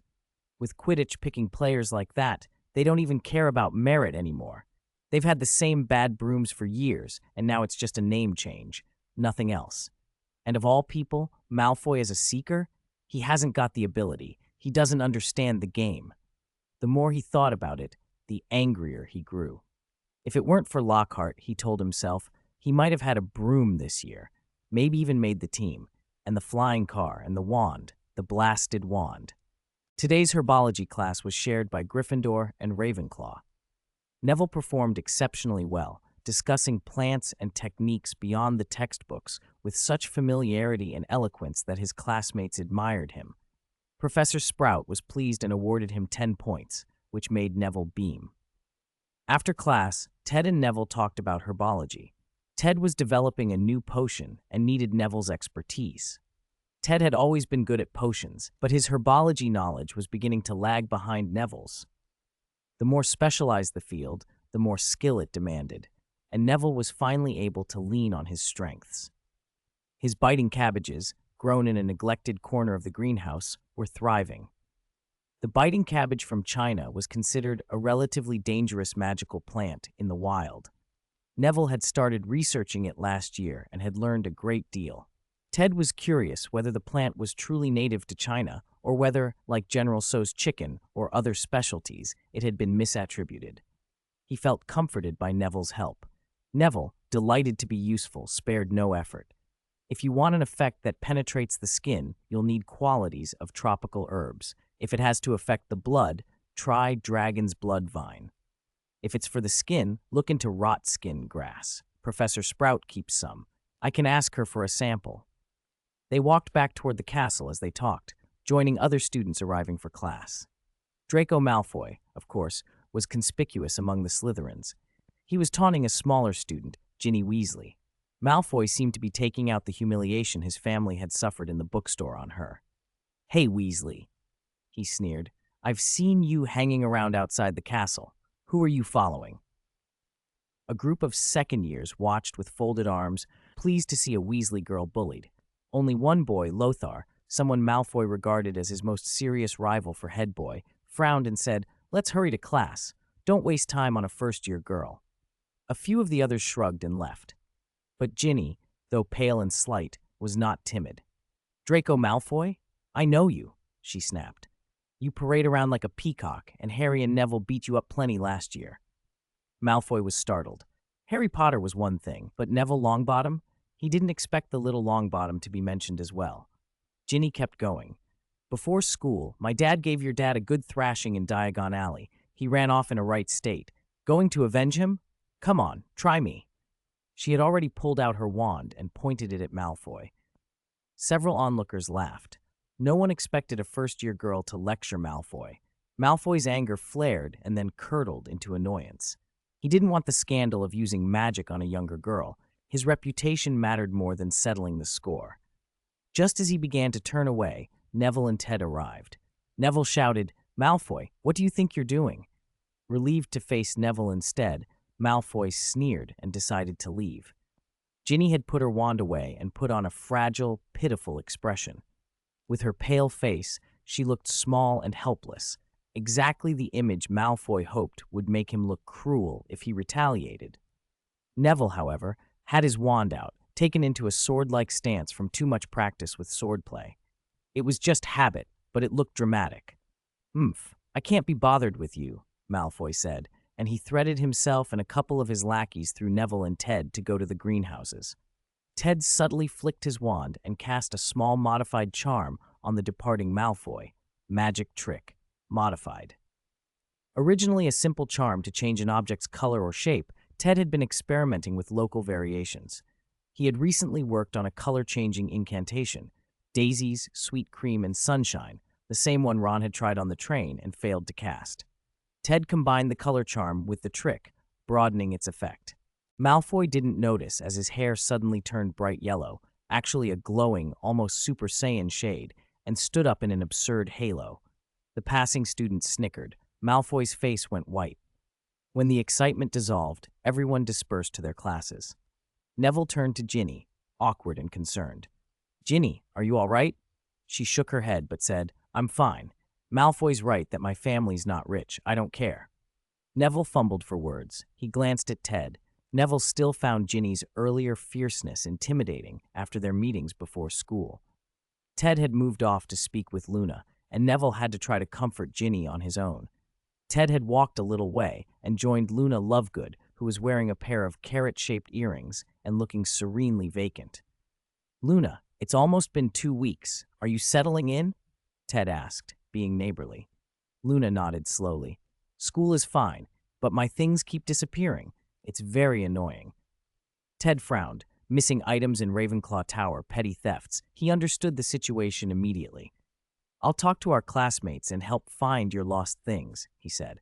Then, trying to sound casual, he asked, "Do you go outside the castle much?" "Not generally," Luna replied. "Only for herbology and flying. She glanced toward Neville and Ginny nearby and winked at Ted, a small conspiratorial motion. Ted nodded. After thinking it over, he guessed that Ginny had been trying a different approach, toning down her intensity so as not to frighten Neville. Westerners did seem to mature fast. Ted then noticed Ginny's complexion looked off. "Has she been feeling unwell lately?" he asked. Luna's face clouded. Since the start of term, Ginny hasn't been feeling very well. Ted's mind tightened. A basilisk moving freely through the castle's hidden passages was a far more immediate danger than a weakened Voldemort using Professor Quirrell as a puppet.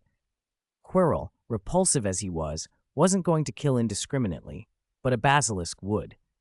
If someone looked into its eyes, they were done for. Ted wasn't sure he could get through the year without casualties, unlike the neat arcs of the story he remembered. These were real people, students whose lives mattered. Why should they have to die? Thinking too much led back to one conclusion: power. Only with enough power could you be in a position to protect people and act on compassion. Without it, you were helpless and pitiable. Thanks to God's Grace Solos for the 500 points reward. Thanks to Xian Mo Yi for the 100 points reward.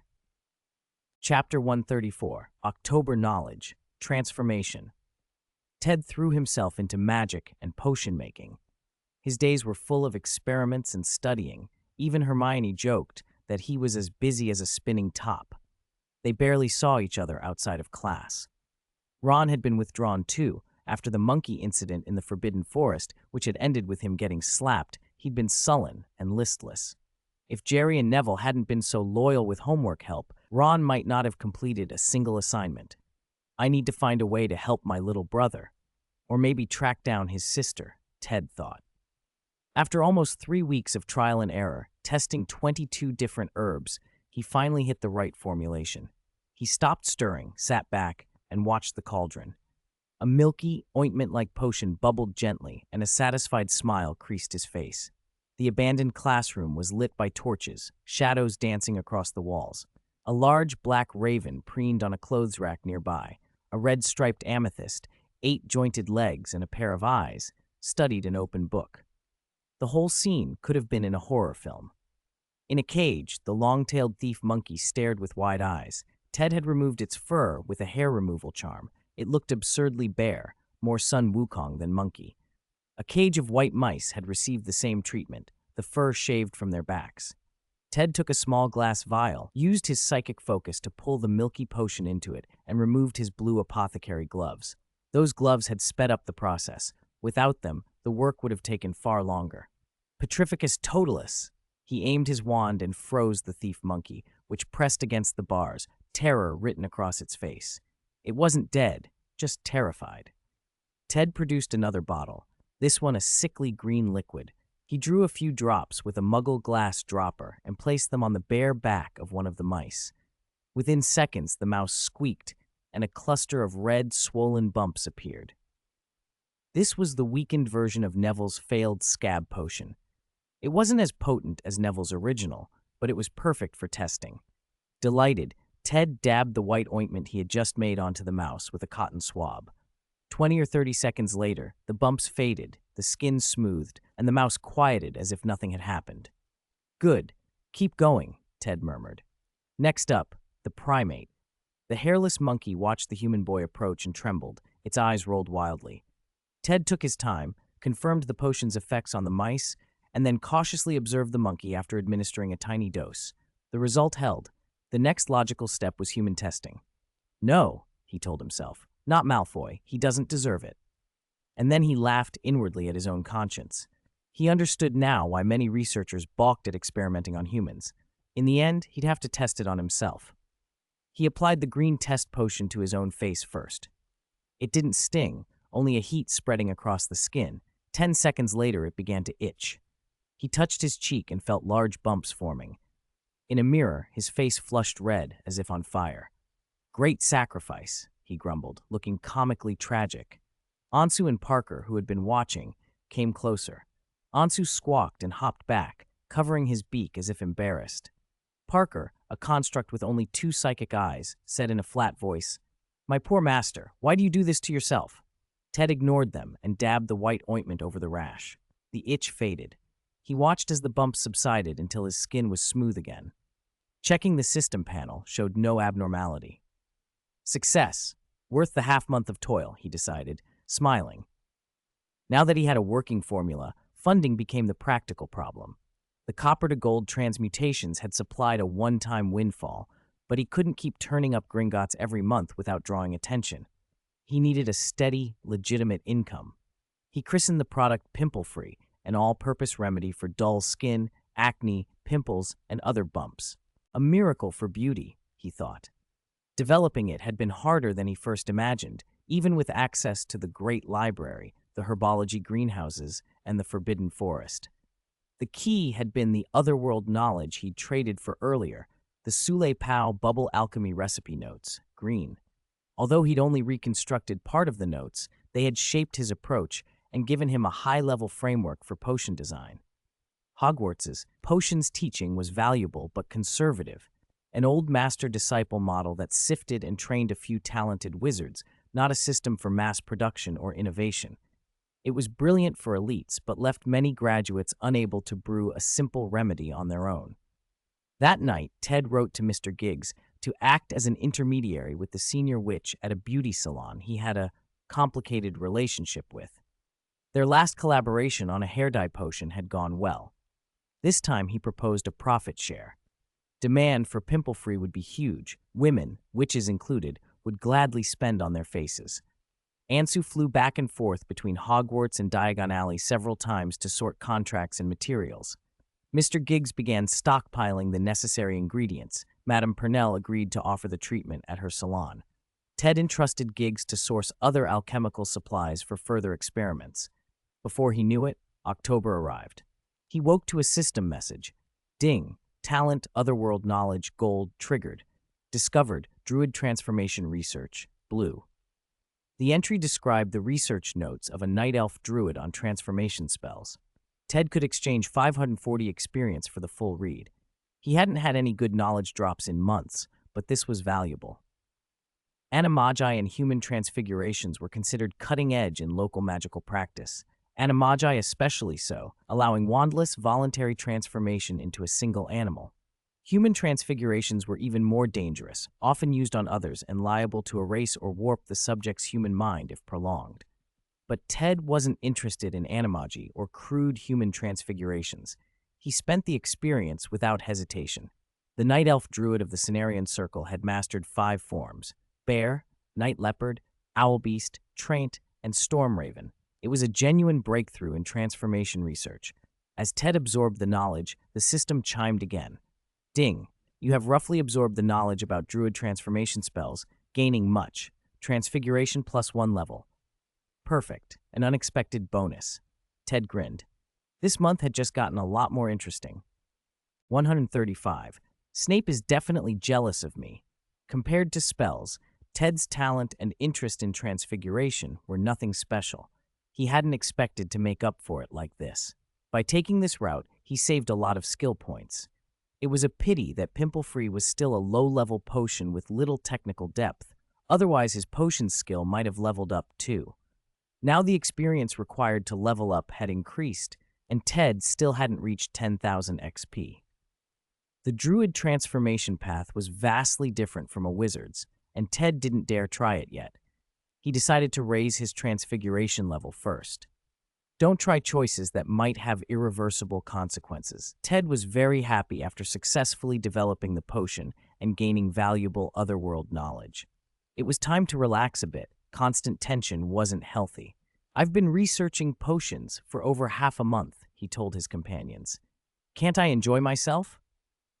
When he told them he had developed a new potion that was about to be sold on the market, they were all thrilled. Even Ron shook off his gloom and got his appetite back. The group could finally have fun together again like before. Ted also gave each of them a few galleons. This is your reward for helping me gather herbs those few days. Don't be shy. Take it all. This potion's going to make money. Hermione glanced at Ted and, understanding his intention, said, Okay, then I'll take it. The others accepted when they saw her do it. Ron, who'd been embarrassed but eager to accept, took the money too. Now he had enough for his wand. What a relief. A few days later, A letter from Mr. Giggs told Ted that sales of pimple-free were incredibly brisk. They were even running a little short. There weren't a huge number of wizards in the British magical community to begin with, or the beauty salon's threshold would have been trampled flat. The salon was busy from opening until closing. Diagon Alley had never seen a shop this busy since it opened. It was, people joked, a historical first. Counting Ted's experimental Xianyu website over the holidays, this was his second attempt to change the wizarding world. That day in potions class, Snape drifted in with a sullen face. He fixed Ted with a stare full of disdain. Yesterday, one of Snape's black market contacts had sent him a sample, a fingernail-sized bit of pimple-free that had sold out in Diagon Alley, and asked if the potions master could reverse engineer it. Snape, resourceful as ever, found out a key piece of information. The potion had been invented by a student at Hogwarts. A bit of asking around revealed the inventor was Ted. Some megalomaniac, Snape muttered, loud enough for others to hear. Thinking he can whip up potions after learning a few recipes. If he gets unlucky, he might lose his life and become a cautionary tale in textbooks. They'll be laughing at him 100 years from now. Despite his sarcasm, Snape had already replied to his friend, refusing the request to reverse engineer the potion. "What kind of person do you take me for? How could I do something so despicable?" he wrote. His friend, "Oh my God, Snape, are you trying to act virtuous? I know you." Snape, "Say another word and I'll hex you into next week. Leave me alone." So Snape mocked Ted and lost a small black market supply line in the process. After class, Hermione and Harry came to comfort Ted. "Don't mind Snape," Hermione said. "He'll be like that his whole life." Ted laughed. "Don't worry, I'm not angry. I know he's jealous. He still hasn't invented any potion recipes. I already have 2. "Say what you like. I'll make my money," Ron said, eyes bright with envy at Ted's influx of galleons. Poverty had been the background of his childhood. Money mattered to him. Friends who grew up with less than their classmates understood that constant worry. Someone like Harry, whose family had been well off for generations, couldn't really understand. He'd inherited whatever fortune the Potters had and had ties to the House of Black in the family network. Although Harry was usually carefree, he noticed Ron's spirits had been low and tried to cheer him. "Ron, don't be discouraged. Maybe you just have a lot of hidden talents that haven't been discovered yet." Ron snapped to attention. "Like what?" Harry hesitated, then blurted, I don't know, because they're hidden." "Ron, thanks. I need some peace and quiet." Later, in Defense Against the Dark Arts class, Lockhart was his usual showman. "Wow, that was excellent," he exclaimed, delighted. "I think even I, having lived these adventures, didn't perform so well. Ted, your performance was absolutely perfect." Like an overenthusiastic host, Lockhart raised his hand and announced in a theatrically drawn-out voice, "Ravenclaw, add 10 points." Lockhart's feelings about Ted were complicated. Ted seemed to embody much of what Lockhart had fantasized about in his own school days. Fame, daring, the perfect image.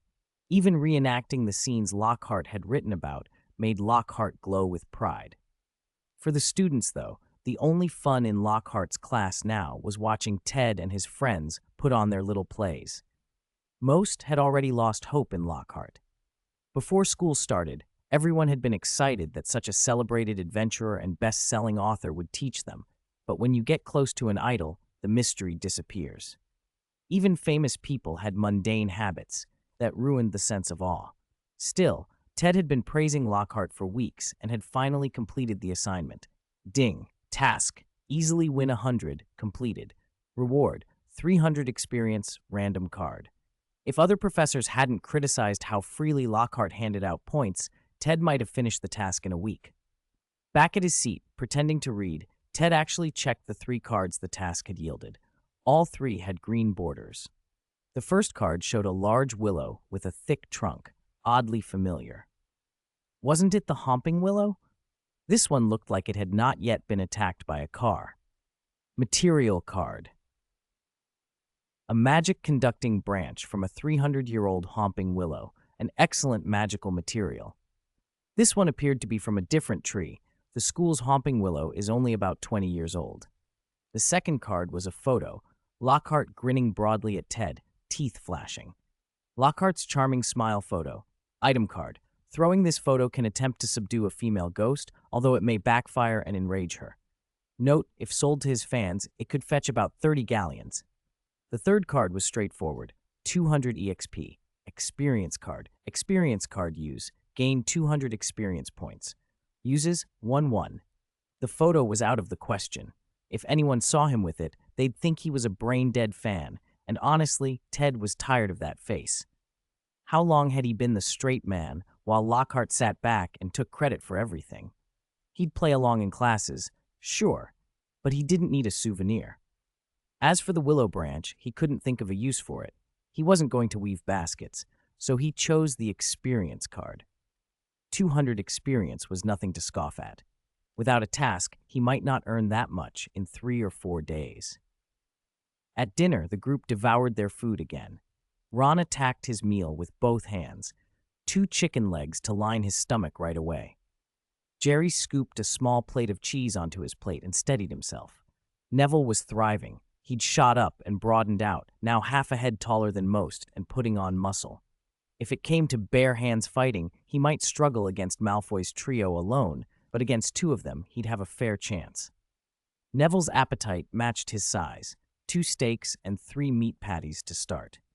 Harry, who wandered Hogwarts like a famous local, walked a lot each day. How could he eat little? Hermione, studious as ever, burned a lot of mental energy and also needed to eat. Ted calmly ate 3 meat portions. Salads were just palate cleansers, 2 bowls at most. After the feast, it was 10 minutes before anyone spoke. Jerry rubbed his round belly and secretly stuffed extra cheese into a leather pouch. His difficult childhood had made him wary of shortages. He was full now, but what if he wanted a late-night snack? While packing his extra, Jerry told a joke. "You don't know, do you? Ron's been working hard lately. He's been studying in his sleep." Everyone blinked. Studying in his sleep? Ron himself looked puzzled. Jerry went on.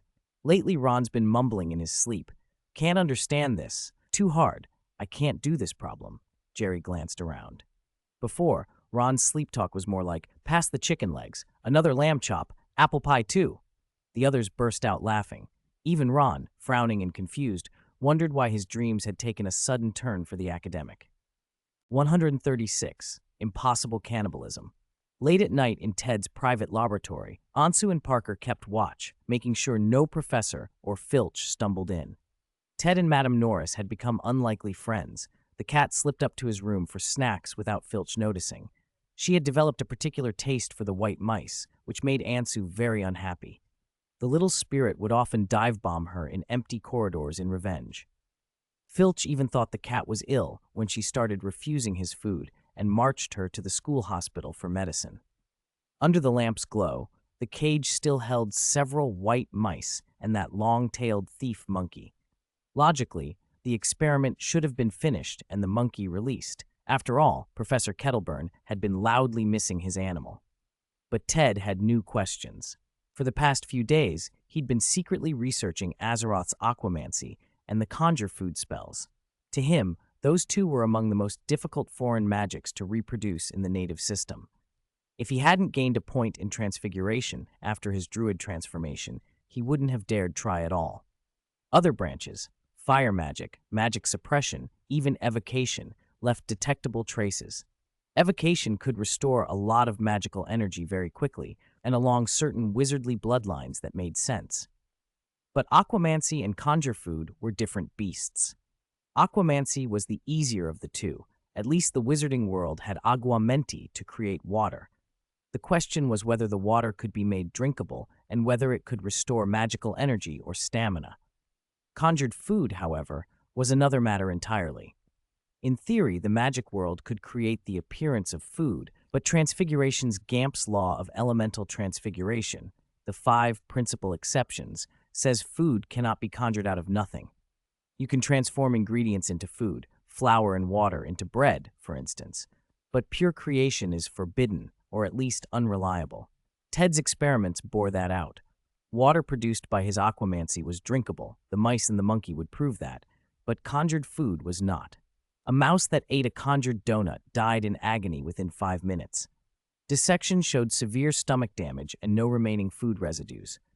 Something about the conjured snack had been superficially food-like but fundamentally toxic. He tried again. This time, he used aquamancy to make a spring of magic-restoring water and force-fed it to 3 mice in different doses. 2 writhed in pain and soon died. The third went berserk with excitement, dancing about the cage. That one had been a survivor from yesterday's trials. So far, he'd used 8 white mice. Only that one had made it into this third round alive. When he cut open the 2 dead mice, their muscles and blood vessels were badly damaged, their bodies slightly swollen, eyes bulging. Their brains, however, looked normal. Is it magical contamination? Ted wondered, unsure. He wrote every detail, every conjecture, and next step in his notebook. Ansu watched the dead mice and shook his head. They died so miserably. They can't be eaten, only buried. What a waste, caw-caw. The monkey, pressed into a corner of the cage, covered its mouth with its paws. It understood enough to be terrified. It had seen the mice die and feared it would be next. "Help! Someone's killing monkeys. I'll never steal again," it cried, pounding the bars. "Clean this up and bury them somewhere secluded outside the castle," Ted ordered. He slipped on an invisibility cloak and headed for his dormitory. Ansu silently flapped behind him down the corridor. Parker, the spirit crystal servant, stretched and used psionic power to command the invisible house servants he could create. 2 translucent humanoid energy figures took the dead mice, floated out the window, and went to the edge of the forbidden forest, where they dug a pit and buried them. Invisible servants were efficient. They didn't eat, drink, or complain, and they never needed wages. Their only flaw was average intelligence, so they required careful direction, something Parker was perfectly capable of providing. The next day after classes, Ted knocked on Professor McGonagall's office door. "Come in," she said. He entered. Professor McGonagall looked up, straightened, and removed her glasses to polish them with a cloth. She regarded him with the kind of stern curiosity reserved for students who'd caused trouble. Ted had been a handful this year, enough that if not for his sudden progress in transfiguration, she might have had more cause to scold him. "Ted, is there something you need?" she asked, still polishing. Ted gave his brightest smile, the same one he'd used when she first took him to Diagon Alley. "Professor, I have questions about transfiguration." McGonagall paused. "Sit down." With a small flick of magic, a chair appeared. Ted took it and opened his thick notebook as though he had every right to be there. "Tell me, what are your questions?" "About Gamp's law of elemental transfiguration," Ted said. "Specifically the first of the 5 principal exceptions, about conjuring food." She pushed her glasses up and narrowed her eyes. "That's above your usual level of study." It was true. Gamp's law was typically taught as extra material for older students. Still, she considered. Ted's curiosity was relentless. If she refused, he would just seek the information elsewhere. "Very well. What do you want to know about conjuring food? Can it really not be done, or is it simply unwise? Could the conjured things be eaten?" McGonagall looked at him sharply. "From the way you ask, you've been experimenting. You didn't eat any conjured food yourself, did you?" "Of course not," Ted replied easily. "But why can Aguamenti produce drinkable water?" "You fool," McGonagall said, half exasperated, half amused. "Because Aguamenti is a spell that conjures water. It is not transfiguration." Then, seeing he was earnest, she explained more than she usually would. Most transfiguration can conjure familiar objects and effects, and most conjured items are temporary. Food, in particular, is dangerous. When the magic fades, who can say what remains in your stomach? Magic interacting with living tissue can cause unpredictable and horrific damage. That was why Gamp's law names food as an exception. "But," McGonagall continued, "Gamp's law is not an absolute barrier so much as a warning. Advanced transfiguration can, in rare cases, simulate what we call conjured food. It is staggeringly difficult, so difficult that the effort is rarely worth it. Only a master-level transfiguration wizard would even consider the work. It's not a practical area of study when you can accelerate growth or enchant produce on a tree, or use enlargement and production magics. Look at Hagrid's pumpkins. Our productivity magic makes food plentiful. Wizards don't usually face shortages or survival pressure, so most of them never bother." She smiled faintly at the image. If someone devoted themselves to it, they could alter species or produce enormous yields. But why? It's far more sensible to improve production than to chase conjured meals that might poison you. Ted listened and took notes. The conversation confirmed what his experiments had suggested. There were ways to mimic food with advanced magic, but the risks and the required mastery were prohibitive. He could continue, but he needed more controlled tests, more mice, clearer measurements, and better safeguards. He left McGonagall's office with a plan forming. More experiments, more data. He scribbled one last note in his mind before the corridor swallowed him. Write a letter. Request more white mice.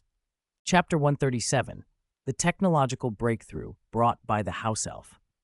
The long-tailed thief monkey who had been sentenced to life for theft ultimately couldn't escape its fate. It was fed the magical spring water Ted had made with his water-making charm. How to describe it? It was fine. Actually, quite tasty. More importantly, the monkey didn't die, and the water did restore magical energy. Ted understood why so many of the white mice had died before. Most of them weren't magical creatures and had no innate magic. Their bodies couldn't adapt quickly to the sudden influx of mana. The new magic coursed through them chaotically, and under that intense assault, they perished. The last white mouse, though, survived 5 rounds of experimentation entirely unharmed and even became livelier. A rare stroke of luck. It had adapted to the magic suddenly appearing in its body.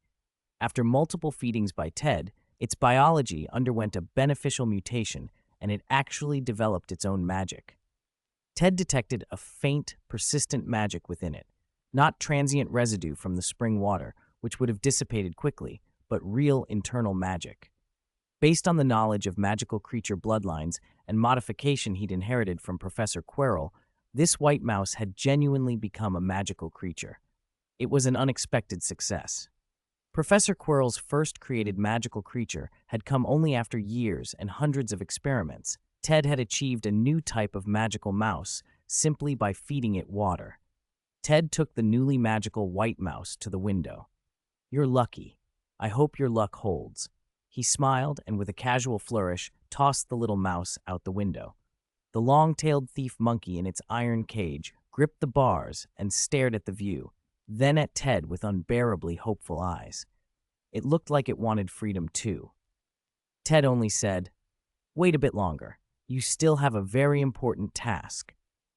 The monkey might have preferred a quick end to waiting, but Ted didn't expect the white mouse to disappear for a night and then come back on its own the next day. Ted had stalled on the food conjuring charm for several straight days and decided a break was in order. Pushing himself wasn't helping. An author with writer's block goes out for inspiration, or at least a good meal. He'd already made a major breakthrough with the magic spring water. Why not reward himself? He sent Hermione a paper crane and headed to the kitchens. When Hermione arrived in the common room, she asked, curious, "Why do you suddenly want to go to the kitchens?" Ted grinned. "During the holidays, I collected some recipes, real specialties from other magic worlds. Many are written very carefully. I thought we'd see if the house elves could replicate them." Ted had often lectured the younger students in the Great Hall about a bite of the magic world, recounting the wonders of the far eastern magic world, where wizards devoted to culinary arts crafted incredible dishes, plates that glowed and let a divine dragon fly out when you lifted the lid, bites that made your clothes burst, foods that sent you into ecstasy or broke you down with tears invoking your mother's love. Dozens of little wizards had secretly resolved to travel east after graduation to find that mysterious gastronomic realm. Hermione, predictably, was hooked. They hurried to the underground kitchens, the phrase itself adding a hint of mystery, and tickled the pear portrait. The door opened. A swarm of house elves fell silent at the sight of Ted, forming a circle and watching with wet eyes. Ted quickly calmed them. "Hello, little elves. Don't let me interrupt your work. I'm mainly here to try some new recipes. Any elves who aren't busy, could you come help?" Me. Several house elves chimed, eager to assist. Ted pulled a few aside. "Which of you is good at drinks? Can you make a mint lemonade?" "I will. I'm best at drinks," one volunteered. Ted had already tested a few recipes in the kitchens the previous year, and the house elves were quick learners. It was now June, examinations were close, and Ted didn't have endless time, but soon 2 glasses of pale green iced water with mint and lemon slices were placed before him and Hermione. Hermione sipped and exclaimed, "Mmm, delicious." Ted noted its effects, a distinct spirit boost, something like the arcane wisdom temporary buff Hermione had learned and used twice a day. If she had an attribute panel, it would show +1 spirit. As Ted's knowledge of culinary magic had grown since last year, he was becoming unstoppable in the realm of food. He clapped his hands. Let's try some Eastern dishes first. The first is moushu tomato. Scrambled eggs with tomatoes. Have you ever made stir-fries? Ted and Hermione spent over 3 hours in the kitchens, replicating 5 Eastern dishes. He also tried the Redridge stew from his Azeroth cookbook. It was half a success. In taste, it was merely acceptable. In magical effect, it only granted +1 constitution instead of the stew's legendary full power. More refinement would be needed. Ted left the house elves to continue experimenting. Hogwarts had plenty of ingredients, so use them. Over the next few days, Ted and the house elves recreated many Eastern recipes and successfully produced several genuinely magical dishes.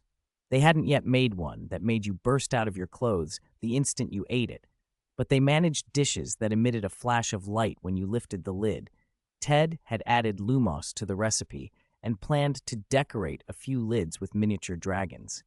They also made portions of cat food that Hermione, the house elves, and even Madame Norris adored.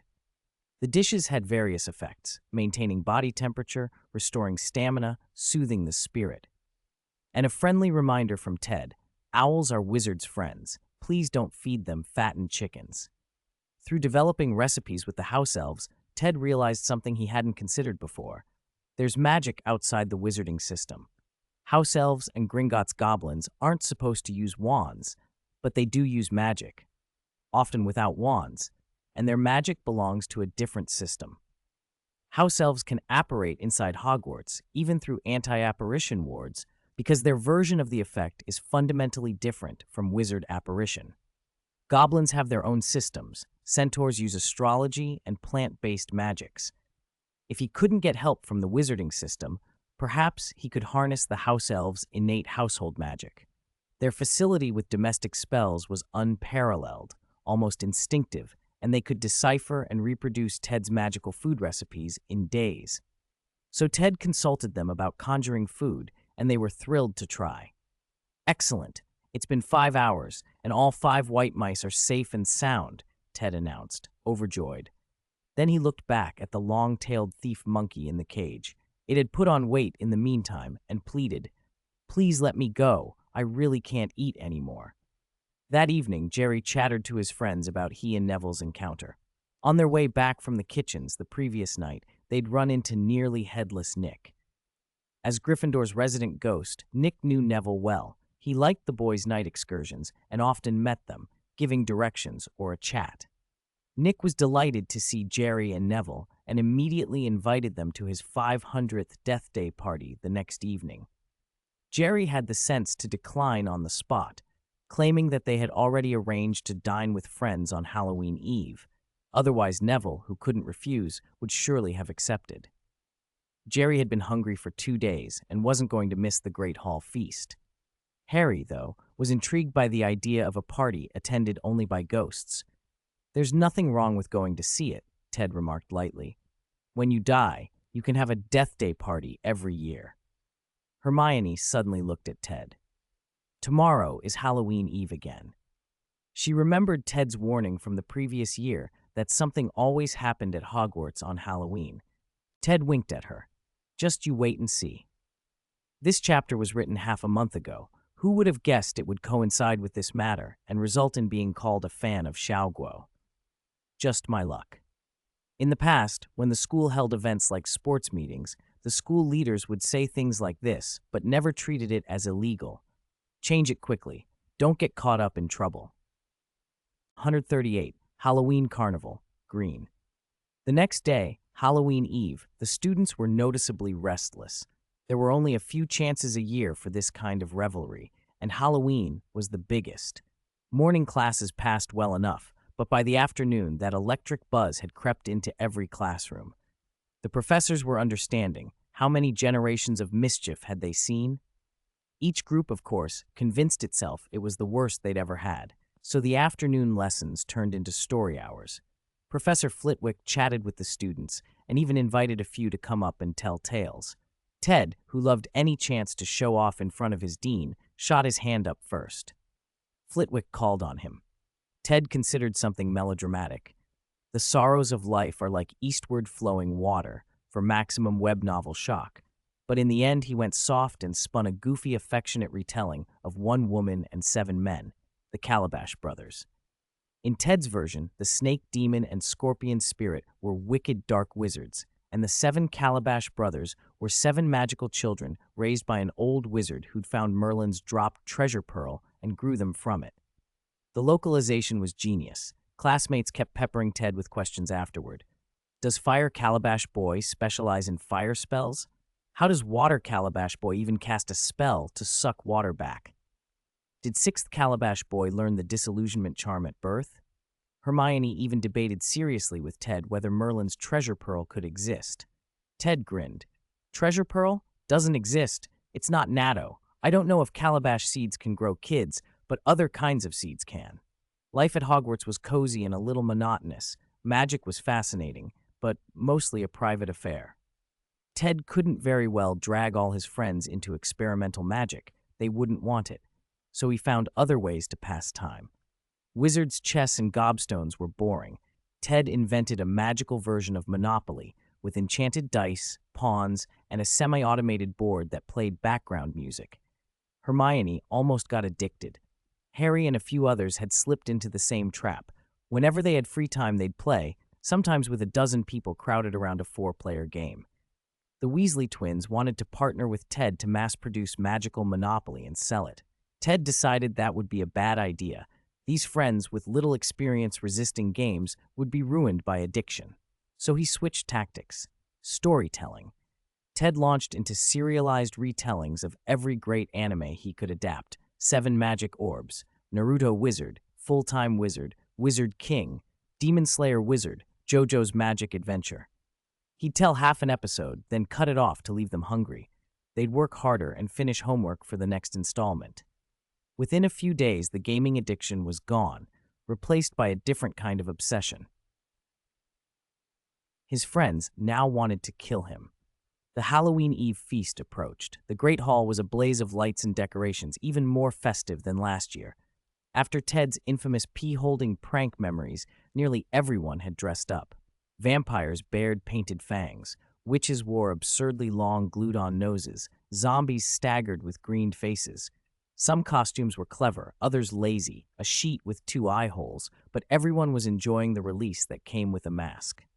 Outside the Great Hall doors, Ron and Jerry were crouched, peeking in.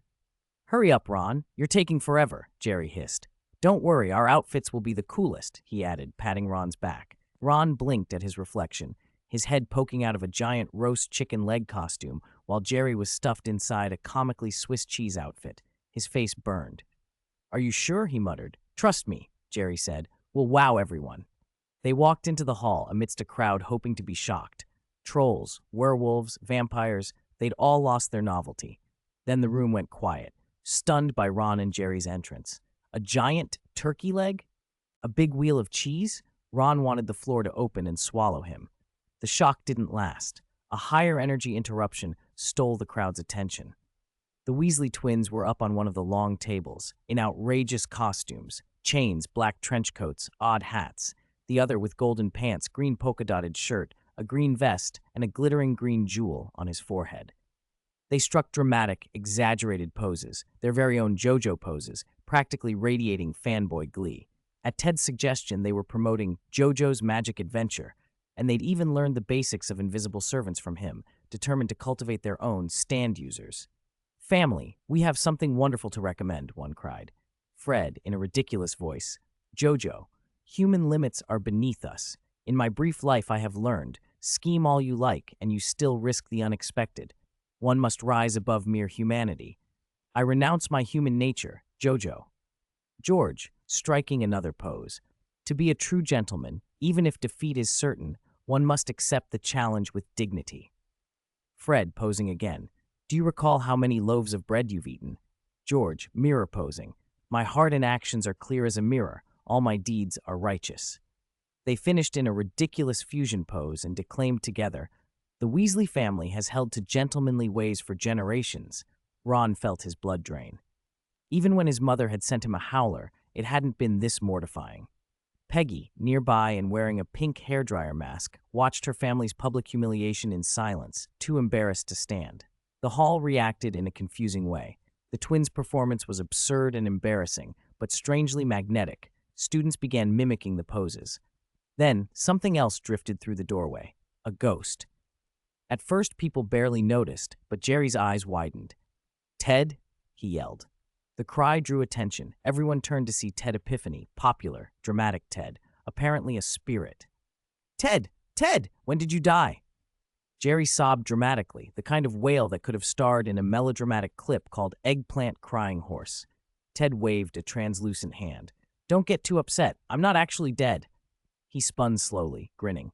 "Nobody's costume is more realistic than mine, right?" Jerry wiped his tears and reached out, compelled to touch. Though Ted looked ghostly and could hover lazily, he had physical presence. He'd been wearing the ghost cloak, green, card from last year's Halloween mission, more theatrical than useful in combat, but delightfully spooky. Hermione, who'd pushed through the crowd, scolded him. "You scared me." She was wearing a wizard's hat with rabbit ears and buck teeth. Ted reached up and patted the ears. "Very cute, just as adorable as cat ears." She blushed and turned away. Ted floated forward, flicked his wand, and transformed a nearby chair into a tiny stage. The crowd realized he'd been carrying a guitar, now pearly translucent like the rest of him, and his chest tightened with the thrill of performing. He activated a spell card with a flourish. Spell card effect, +2 charisma, duration 30 minutes, cooldown 12 hours. Activated. Happy Halloween Eve, everyone. This one's for you. This is Halloween. Music, please. He waved his wand, an invisible track shifted into motion. He plucked a few chords and began to sing, voice lilting and perfectly timed. "Boys and girls of every age, wouldn't you like to see something strange? Come with us, and you will see. Our town of Halloween." As he sang, shadows at his feet and the pumpkin lanterns around him seemed to stir and sing in hoarse chorus.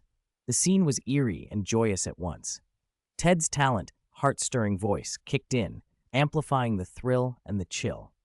The combination of fear and irresistible melody had the hall in its grip. Students found themselves joining in, then more and more voices rose until the entire hall of ghouls, witches, and monsters was singing and dancing together. A little chime sounded in Ted's head. Ding, mission complete. Reward, 200 EXP. Card earned, transformation candy. It was 5 or 6 minutes after the song ended before everyone gradually calmed down.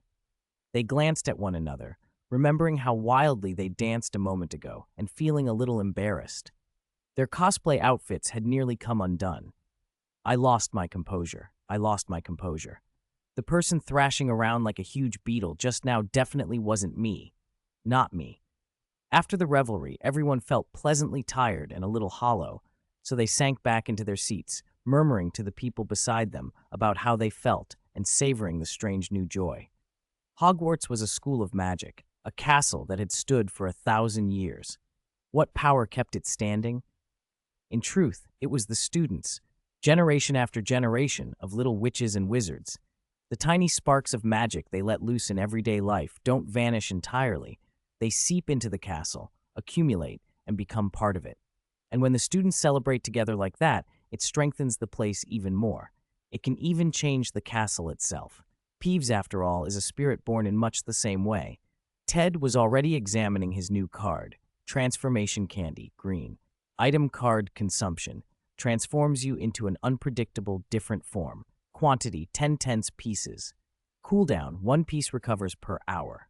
He tried using one, and a handful of colorful hard candies popped into his palm, fruit-flavored, shiny, and very much like Muggle sweets.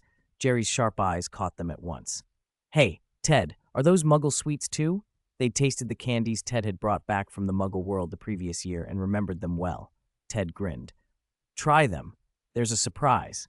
Jerry was first. He unwrapped a candy and popped it in. Bang! A puff of white smoke, and Jerry changed. He now wore a pirate hat with a skull emblazoned on it, one eye covered by a black patch, and one hand had become a hook. His round ears were still there, though, a pirate mouse. "Ah!" Jerry stared at his hooked hand in shock and shouted. Nearby first years looked over and gasped in delight. This was far more impressive than his cheese costume. 10 seconds later, there was another bang, and Jerry reverted. The others, candy half out of their mouths, looked at Ted with suspicion. "Are you tricking us?"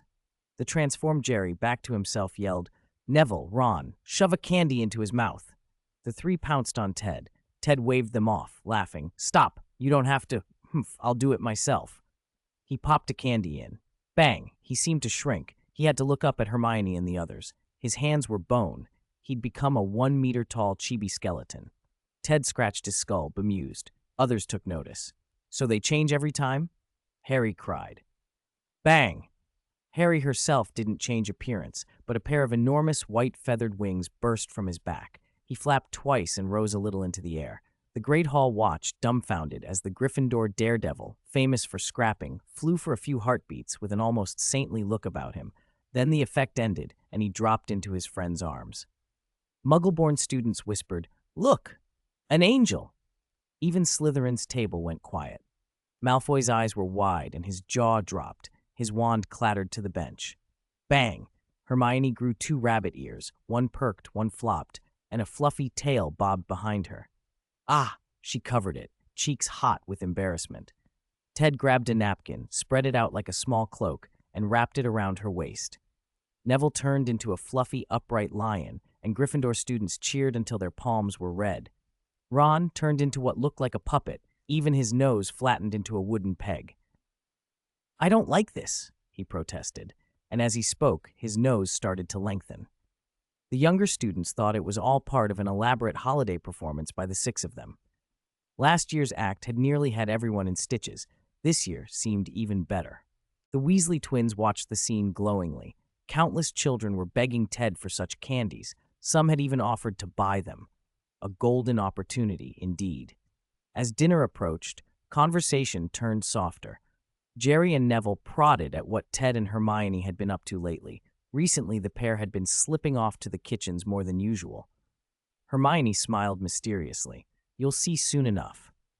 Ted told Neville, "I've been researching a new kind of magic I think would suit you. Once I've tested it fully, I'll teach it." The others clamored for a demonstration. Ted didn't take out a wand. He extended a hand, made a mock solemn face, and intoned, "Grant me strength. I am Ted." Then with a palm strike, he split a large decorative pumpkin in half. The pumpkins Hagrid grew with the engorgement charm were enormous. One was cleft cleanly by Ted's hand. Everyone went silent. Necks craned. Conversations stalled. What sort of magic was that? Ted's companions looked speechless. Technically, Ted explained with a sunny smile, it wasn't strictly wand work. It was an application of psionic power to reinforce the body. He was working on translating it into magic, probably via transfiguration. "Wizards rely too much on wands," he said. "If we don't have them, we're helpless. This lets you fight hand to hand without a wand. Then you can either beat someone to a pulp or be beaten to a pulp." He laughed, but when he turned, he saw the professors standing behind him. Deans, professors, Dumbledore himself, even Hagrid, who looked from Ted to the smashed pumpkin and thundered, "You've split me pumpkins, haven't you?" Ted had not expected to perform a one-handed pumpkin chop in front of all the staff, and certainly not in front of Hagrid, the pumpkin's owner. Fortunately, Dumbledore took it in good humor. He said nothing about the pumpkin, only that the banquet was about to begin and everyone should take their seats because the show would start soon. A show? The students glanced at one another. Didn't the 6 of them already put on a show? If the performers did another act, they might not have the stamina to applaud. The performance was a skeleton dance troupe. Rumors had circulated last year that the school had invited them. This time, Dumbledore had actually arranged it. 2 rows of skeletons swayed and danced to jaunty music. Ted and Hermione watched with little enthusiasm. In Hermione's eyes, the real charm had been Ted's chibi skeleton, not these life-sized bony dancers. Ted pointed out a detail. You can tell male and female skeletons apart by the pelvis. The female is wider for childbirth. Hermione cocked her head, frowning. "How do you even know that?" Ted froze. I read things. After the performance, the food began to arrive. A gasp rippled through the great hall. New dishes. A plate of red and yellow scrambled eggs with tomatoes, candied sweet potatoes glistening on a platter. The students discovered many dishes they'd never seen at Hogwarts before and devoured a bite, praising the unfamiliar flavors. Stir-fried food was a rarity for them. There were also new pastries shaped like magical creatures, a unicorn cake so perfect none of them wanted to slice into it, and a new drink everyone sampled. Dumbledore popped a piece of candied sweet potato into his mouth and declared it very good. "This banquet is a success," he said with a twinkle, though he joked he mustn't get it on his teeth. Professor Flitwick also praised the food loudly. McGonagall offered a small smile. This year's fried rice was to her taste. Snape, attempting to spear a piece of Mapo tofu, found his fork slipping off. Twice it slid free, and his expression darkened. Finally, he flicked his wand, and the tofu leaped neatly into his mouth.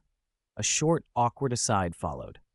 I had written something before, an explanation intended to highlight how hard the house elves worked and, in a different tone, to emphasize Ted's standing among them. That content has been deleted. I apologize for including it in an unsafe way earlier. I didn't notice the problem and failed to remove the sensitive material in time.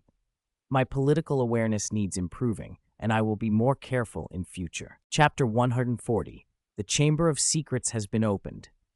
The new recipes Ted and the house elves had developed in the kitchens were a unanimous success with the teachers and students at Hogwarts. Even Headmaster Dumbledore, toward the end of dinner, singled Ted out to praise him for enriching the school's menu and thanked the house elves for their hard work. In a country that still lagged behind in culinary reputation, these dishes might very well become classics for decades to come.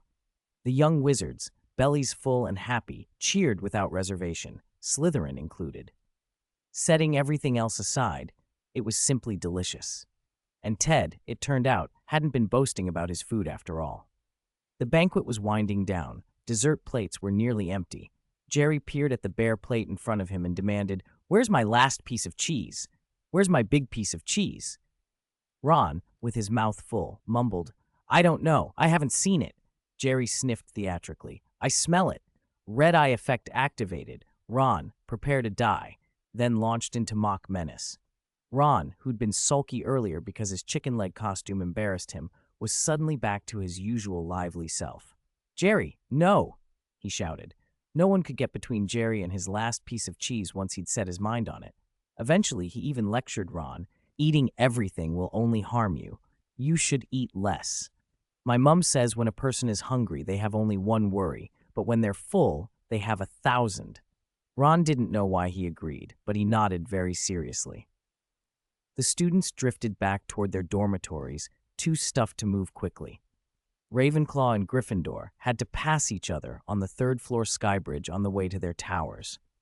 As Ted and his friends reached the second-floor landing, before the two groups had fully separated, a collective gasp rose from ahead. On the wall opposite the abandoned girls' lavatory, Madame Norris hung upside down from a torch bracket, stiff as a statue. Above her, written in a dark red substance, were the words, "The Chamber of Secrets has been opened." Ted and his friends pushed forward through the crowd.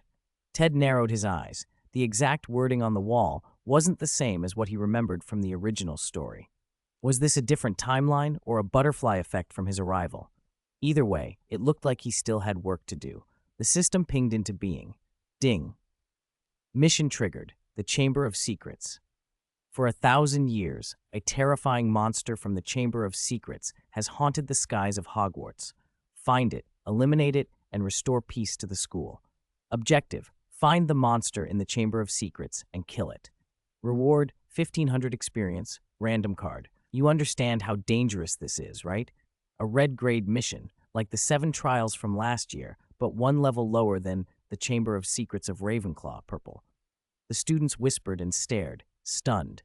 Argus Filch arrived, always present at moments like this, his voice croaking from the end of the corridor. "What are you doing here? Move along. Who's loitering in the corridor? Ah!" He froze at the sight of Madame Norris and let out a keening wail. Filch was notoriously harsh with students, but no one doubted he loved his cat with a fierce, pathetic devotion. He spread his hands as if to gather her up, then recoiled, terrified to touch her. His hands trembled. Several girls turned away, unable to watch. Filch suddenly wheeled on Ted. "It's you! It must be you! You want to take Madame Norris away from me. You failed, so you did this instead. Give me back my Madame Norris." Neville started forward, ready to intervene, but Ted simply pointed. A thin sheen of ice formed on Filch's fingers, and a cold breath of air brushed the caretaker. Filch staggered back, visibly shaken. His glare at Ted was a mix of jealousy and fear. "Ted, you know I'd never hurt Madame Norris," Ted said quietly. "I'd never want to take her from you. You've depended on each other for years, and you will continue to." Filch stammered. "Really? You swear?" No, Madame Norris. She's already." "Don't worry," Ted said. "She's not dead." "Not dead? Really? She's not dead?" Filch's face twitched in relief and bewilderment. By then, Dumbledore, with Professor McGonagall and a few others, had pushed through the students. "Headmaster!" Filch practically threw his hope at Dumbledore. Please look at Madame Norris." Dumbledore cast a calm look at the writing on the wall, then leaned in to examine the cat. Filch babbled, "Epiphany said she's not dead. She's not dead, right?" Dumbledore nodded. "She's still alive." "That's wonderful. But why is she like this?" "It looks like some kind of curse," Dumbledore said, turning to Ted. "How did you know Madame Norris wasn't dead?" Ted met Dumbledore's gaze. His mind mage ability, which automatically resisted mental intrusion, kicked in, creating a cool barrier around his thoughts. He answered, "Professor, I've been studying some of Ravenclaw's research. I've developed a way to judge whether a life still has thought. Though Madame Norris appears unconscious, there's a very faint awareness present." Dumbledore considered that. "Indeed. All right, students, go back to your dorms and rest." He then ushered the professors toward the nearest classroom, Lockhart's, for a quick meeting. When they knocked, Lockhart answered the door in purple pajamas and a face mask, startled then delighted to see so many visitors. "A pajama party? Splendid. Leave it to me. I'm an expert at throwing pajama parties." What happened inside Lockhart's office was mostly off stage for Ted and his friends. The gist was that a restorative potion made from mandrake would cure Madame Norris. Lockhart loudly claimed he could brew it in his sleep, though in truth he was hearing about the potion for the first time.